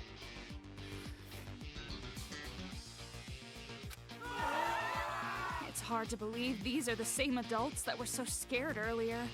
They want blood. The moment they saw that stupid huge Monokuma, their eyes lit up. Yeah, maybe it is their last hope. I'm glad she's like totally vibing with us though and on our side. But maybe it's far too big of a hope. There's no way they'd listen to us if we told them to go easy because they're just kids. The one sane adult in the plot, I guess. Shirokuma, do you have any ideas? There is one. Shirokuma has never had a good idea. I could blow myself up again. I don't really see how that would help this time. Unless, what if I run up the giant Monokuma and I slam dunk it in there? Well then, hurry up and say it. It could be the plan though. What if we have to get the Shirokuma head into the Big Bang Monokuma core and blow it up? The Monokumas running amok in town aren't moving on their own like me. There must be a device somewhere giving them orders. Do we mean the kids also right now, or we are talking about the Monokuma robots? Because I would imagine the kids are being ordered by the helmets. I would figure that's where we would start, not kill the kids. Somewhere. I would guess that the controller is at Toa Hills, the kids' HQ. If we get to Toa Hills before the battle gets out of hand and destroy that device... Hiroko's coming with us this time, Ra! Yep. The Monokumas will stop functioning all at once, and the kids will no longer have an Please come army. with us. If you guys do that, I'm sure you can prevent the fight between adults and children. Yeah, it's not like they're a group of fanatics who would attack defenseless children. I hope. But who's going to do it? It sounds really dangerous. Who's gonna do it? Toko. Komaru puts a hand on her shoulder. Who's gonna do it, they say. About that. Oh, you better not tell us to do it. Sneaking into heavily guarded enemy territory to look for a device that's who knows where. We've got an A rank to achieve, bestie. Just dragging her away. That's just begging to get killed. But when the Big Bang Monokuma starts attacking, the Monokumas will be busy dealing with that. If you use that as a distraction, it won't be impossible to break into Toa Hills. The chaos would be the best time to launch our secret attack. Whether it's possible or not isn't the problem. Why do we have to be the ones to risk our lives? But in order to save Byakuya, we have to go to Toa Hills anyway, But, right? bestie, we gotta get that A rank. That's all she's thinking about. Komaru's eyes right now, her pupils are little A's. Yeah, but a device used to control Monokumas is obviously going to be well guarded. No matter what the plan is, it's just not possible. I know I'm asking you for a lot, but you two are the only ones I can rely on anymore. Hiroko comes with us, and Shirokuma stays. Shirokuma, maybe you can stay and try to help stall the crowd. I beg you. You guys are the only ones who can save this town. Save this town? What do you mean? That's not what we're in this for. It's kind of the same means to the same end. We're not heroes or anything, you know? Why put us in that situation? Wait, Toko. Maybe we are heroes. I'll try. Oh? Hey! What are you saying? She thinks they're not friends. But the evidence is clear. I know it's dangerous, but even then, I can't just leave it like this. She thinks that she hates Hina, but all the evidence proves otherwise.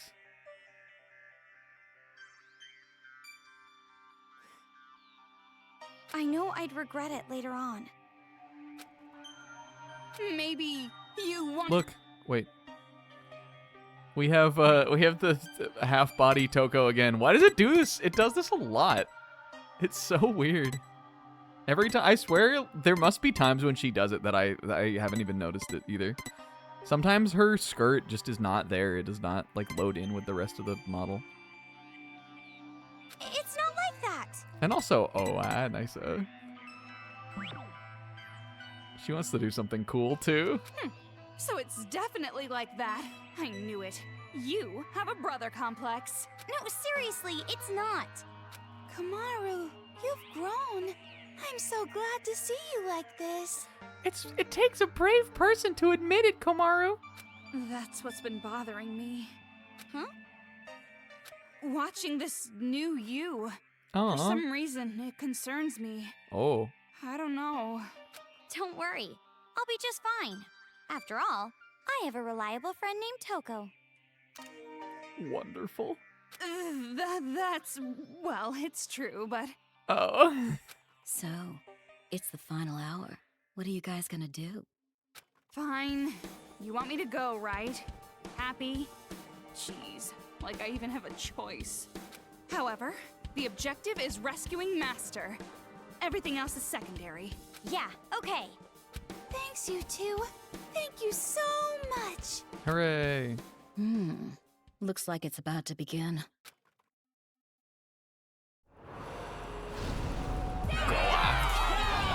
He is stepping also. Fuck him up, kill him. Well, this might make it easier for us to get through the streets at least. No!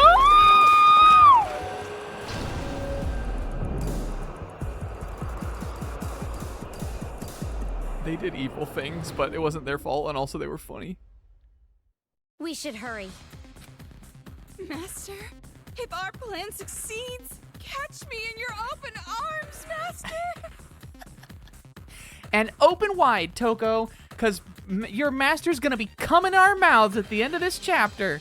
Komaru, ew! Why do you always put yourself in it? Let's go! Hooray! Okay, find me a toilet. Wait, but first, hold on. Give me 2 to 4 minutes. All right, I guess we'll get this too. Holy hoorah! Sakura? Sakura's brother? Kenshiro? I mean, that would track. That would check out. A super big-sized demon who is in charge of a secret assassin skill. Maybe this is somebody else. Who is supposed to be the strongest human alive in the demon world, and its assassin fist, Ra, can even break the ground in half. Don't hunt it alone, but it's supposed to actually be really sick, so stay far from it and make it all tired before you kill it. Is this in, like, one of Sakura's, hangouts or something? That's gotta be who he is, right? Or is that in the story? I don't remember that being in the story, but it's also been a long time. I could have if it had come up somewhere, I also likely would have just been like, oh, it's a Fist of the North Star thing, and then that would have been as far as it went. Okay, I'm looking. There's one. We might just talk to Hiroko first, though. Whose haven't we seen? We'll be able to see it in a second. Something happened. Yeah, I have some things for you. Because I guess we're a little over 3 hours now, but we're not. So this is the last thing we'll do. Okay, so we seen Taka. How many are there? 1, 2, 3, 4, 5, 6, 7, 8, 9, 10, 11. And we have Makoto's already also, so I have to make sure we include him. Because she is Makoto's. And that's Cuta, isn't it? That's Cuta. Alright, so Taka, this is Leon, Hina. We don't have Byakuya is one, right? Here's Yasuhiro, Sayaka, Chihiro, Celeste, Hifumi, Makoto, Kyoko, and Sakura. So yeah, Toko, I would imagine maybe she doesn't have one. I guess she could, though. I don't know who it would be. She doesn't even have a real dad. Unless Byakuya is Toko's, but it seemed like he came here of his own accord. So let's think about it. Mondo, we haven't seen, which surprises me. Except I guess Mondo's brother already was dead. So it couldn't have been that. But we haven't seen Mondo, and we haven't seen Byakuya. And we think Junko is not going to be in it, or Mukuro. But that would leave us with one more, right? I'm trying to think of who it is. Hina. We have all of the Survivor guys except Byakuya. Oh, yeah, I guess. Well, I thought we had 11. Didn't I name 2? 1, 2, 3, 4, 5, 6, 7, 8, 9, 10, 11. Oh, yeah, Toko. Okay. Yeah, so those are the only ones we don't have. Glumpus? Because Junko wouldn't have one. And there was also the 16th student hiding somewhere in the school, which we thought was Mukuro, and then it actually wasn't.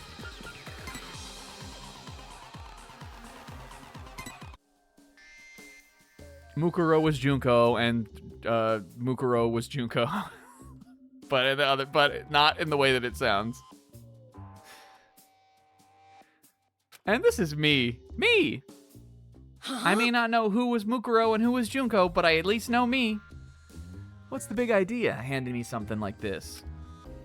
You better not be making fun of me. I wasn't thinking anything. I was just handing it over like I normally do. She wasn't even thinking about it. Just kidding. I'm just kidding. You want me to make up some shit about you? I'm not the kind of woman who'd to get pissed off about something like this. I thought so.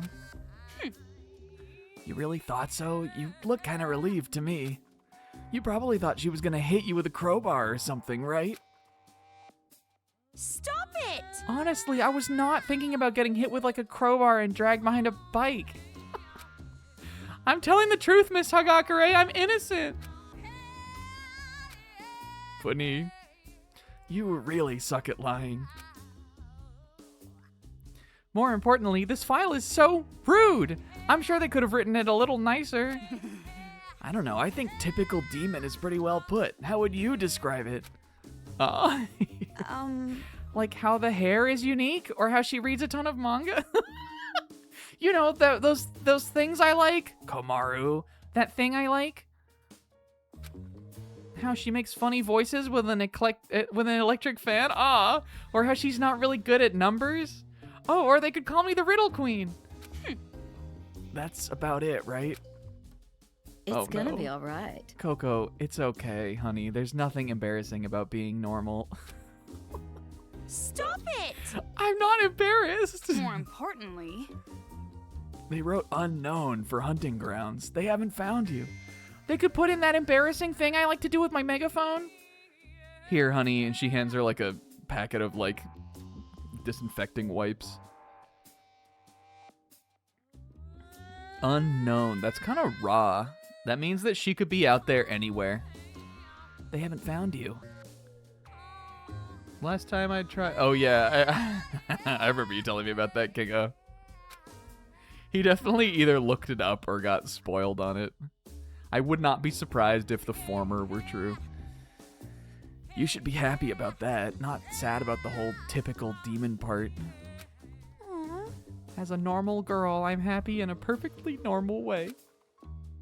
This is how normal girls look when they're happy. Remember when I told you sucked at lying? Funnies, funnies, funnies. Okay, next. This guy. Oh, this guy looks like his granddaughter sucks. How do you know that, ma'am? He looks like the Colonel. He looks like the Colonel if he was like skinny, like if he was like a gaunt Colonel. He looks like if Jarouge was Colonel Sanders. Hey, hey. Targeting the elderly too. They really don't discriminate. Jeez, if they just waited a week, he would probably die of old age. Then there's no need to kill him. Get his ass. Toko, that's so rude. You have to respect? Jeez. Respeculate your elders. Determa. You can't even say it properly. And? By the way, what was the detective library anyway? I feel like I've heard that somewhere before, but I can't remember. Is this something from the plot? You're right. Is this Byakuya's stupid library that has everything in it? If we can trust what's written here, isn't it some kind of detective union? Oh, I guess it could be. Oh my god, is it SIS? Is it the World Detective Organization? Ah! Or maybe a group that mediates jobs to private investigators? It's just like a manga artist union. That's what she knows. It's just what I know. If that helps you, sure. Anyway, a union of detectives sounds super cool. Kind of like a secret organization. Real life detectives are no good at all. Not even Zange Eraser. All they ever do is spoil the plot of the game. Like, what, I can't figure it out myself? Sure, I might have thought Hifumi was the mastermind, but I'm not, it's not like it doesn't make me worse for thinking that. Don't detectives in real life solve super cool investigations like manga? No. I guess it's not that actual detectives are no good. More like most situations don't even require a detective. Huh. That's right, unless there's some super complicated case, detectives aren't really needed. Of course, most police officers and judges fit that bill too. You're right. Hey, Cab. Yeah, that's what I'm saying. That goes without saying. I guess that's why I'm repulsed by them so much.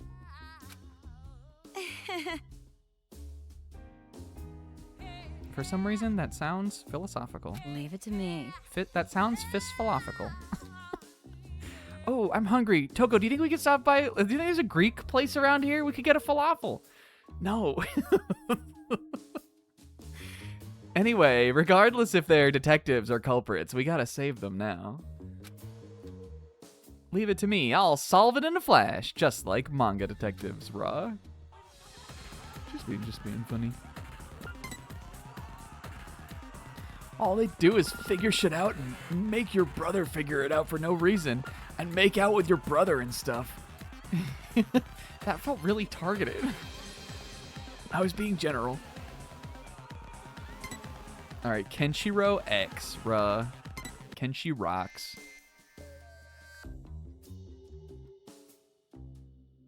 What does he look like? Big, yeah, he looks like big Nagito, kinda. Hey. Assassin Fist. There's powers? There are battles? What was going on at that school? Oh my god, there were battles? Are the captives really allowed to do that kind of BS in this game? Also, he's in the game? Where has he been? Isn't this just something the kids wrote? They're probably just making it up. No, I'm pretty sure this is the truth. I know a monster who's just as powerful and raw as this guy. Well, new. A monster. You're right. Yeah, she was called Ogre and the strongest person in the world. And those nicknames were no exaggeration. She really was a monster. Remember how also Sakura passed down the Hina fist to the ogre fist to Hina, who then turned it into the Hina fist? It was like an inherited technique. Danganronpa 1, there were battles before we like knew any of this shit was even gonna happen. There are battles as determined by the game now, but in Danganronpa 1 there weren't, and we had to make it. If she can exist, I'm sure that someone like something like an assassin fist exists too. Is it true that his days are numbered? It sounds like it's from a manga. Well, It's a familiar story. Assassins always have short lives, just like how female spies always somehow fall in love. Assassins always have short lives, and it shows Yugamu in the back, like, walking out of the public bathroom naked with a towel around his neck. Just whistling a little tune. He's whistling that song from the 100-line ending. Spinning round like a carousel. Getting back to his game. Well, anyway, even though I don't really get that reference, you can leave... You don't know Fist of the North Star? You can leave this to me. Assassin Fist or no, I'll take the responsibility of saving him. Just kidding. I'm not personally going, of course. What responsibility do you have, then? Well, I took a wrong turn, headed back to second to last. This fucking guy. All right, well, this huge area, I'm sure... Well, actually, I'll forget to do it next time if we don't just... I'm going to make sure I have looked for all files and any hidden kids just around here. And then we'll go to the save point, just because I know I won't remember it. Oh, Wanda! Wanda sucks. Wanda sucks. That's my ranking. I thought this was the Hina squad, and they were doing a little show.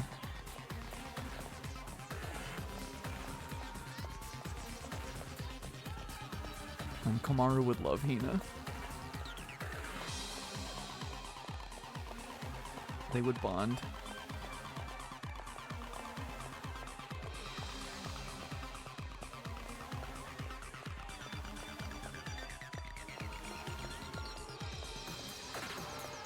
Okay, it looks like we're good. That thing just stomping around back there also. Let's read this, because again, I'll forget. Could it be? That weapon? Don't tell me you used it on a child! No. This is for the Monokumas. No matter how horribly we were treated, I can at least keep my sense of tact. Well, this guy's reasonable. Not just gonna crush all their little heads like a watermelon. I thought not. It's gonna be worse. If something were to happen, that would be a different story. What? If some horrible, unthinkable situation occurred, well, then I'd just have to use this on a kid. don't mess with me! What happened to your sense of tact? You sound so certain deriding me. If you don't kill the kid, the woman next to you's dead. What if you lose your Hina She? What if that were the situation? Would you just remain a spectator and watch her die? Well... I don't know, just take the helmets off him, dude.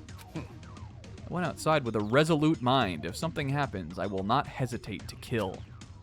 If I hesitate and keep making excuses, I'm the one who ends up dead.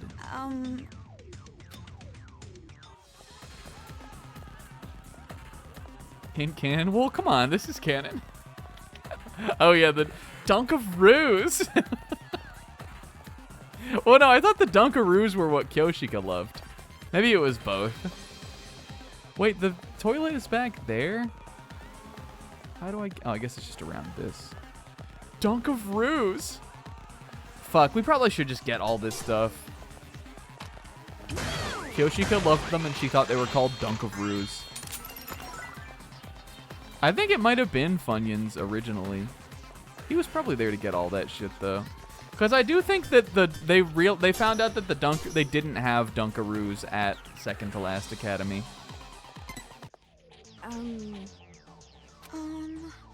No. No need for you to risk your lives. You're still young She Wandas. I didn't like how she said it. It's been so long since I've felt this. I feel completely free. You're right. Okay. Blah, blah, blah. Yeah, yeah, blah.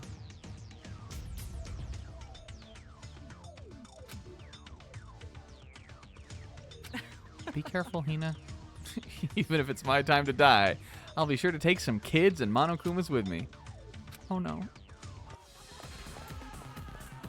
Alright. I didn't see any hidden kids, did you? We're gonna need to make a bunch of saves. We're gonna need to make a bunch of Sizzes. I saw Sizz's name in the chat and I said that. We're gonna need to make a bunch of saves for this chapter. Cause we're getting that A rank. My gamer's pride is on the line.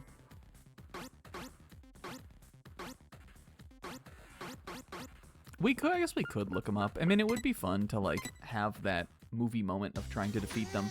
I think as long as we leave an open save, like, the areas, like, area to area between the different cutscenes and stuff, they're not very long to just speed run through is the thing. Especially if you skip all the dialogue and stuff. So as long as we just keep the back door open. Komaru, don't make that about the A rank. As long as we just, like, cover our tracks, then I think we'll be able to do it fine. But that will be an adventure for next week because I'm tired and this is the end of this one. Hell yeah, we're getting in it now. I guess we are sort of done with, like, the chapters about each of the kids. Which I think, even though it put us in hot water for a large portion of the part of the game up until now, I think I'm hoping that the final conclusion, like, event here is gonna still be interesting. Because Haiji is, to me, just truly uninteresting. And the adults, every time we have to deal with, like, the adults and talking to the adults, it just sucks all of my energy out of the game. They're not fun or funny. So, like, even though I like the place that Toko and Komaru are in right now, I just hope that, like, some interesting things will still be to come for the ending. But yeah, I'm sure, one of these next couple will get a big reveal on the ultimate plan or some stuff like that. Who's truly behind the scenes or, like, what's going on. And I hope you'll join me for that the next time. Yeah, the kids have really done little wrong in my mind. Tamal, thank you for the resub. Zebra for the raid. We also had a Pixel resub, I think. Yep. And, hell yeah. Guys, truly this time, and I mean it, the last Beetle tier list stream is happening on Sunday, this coming Sunday this week.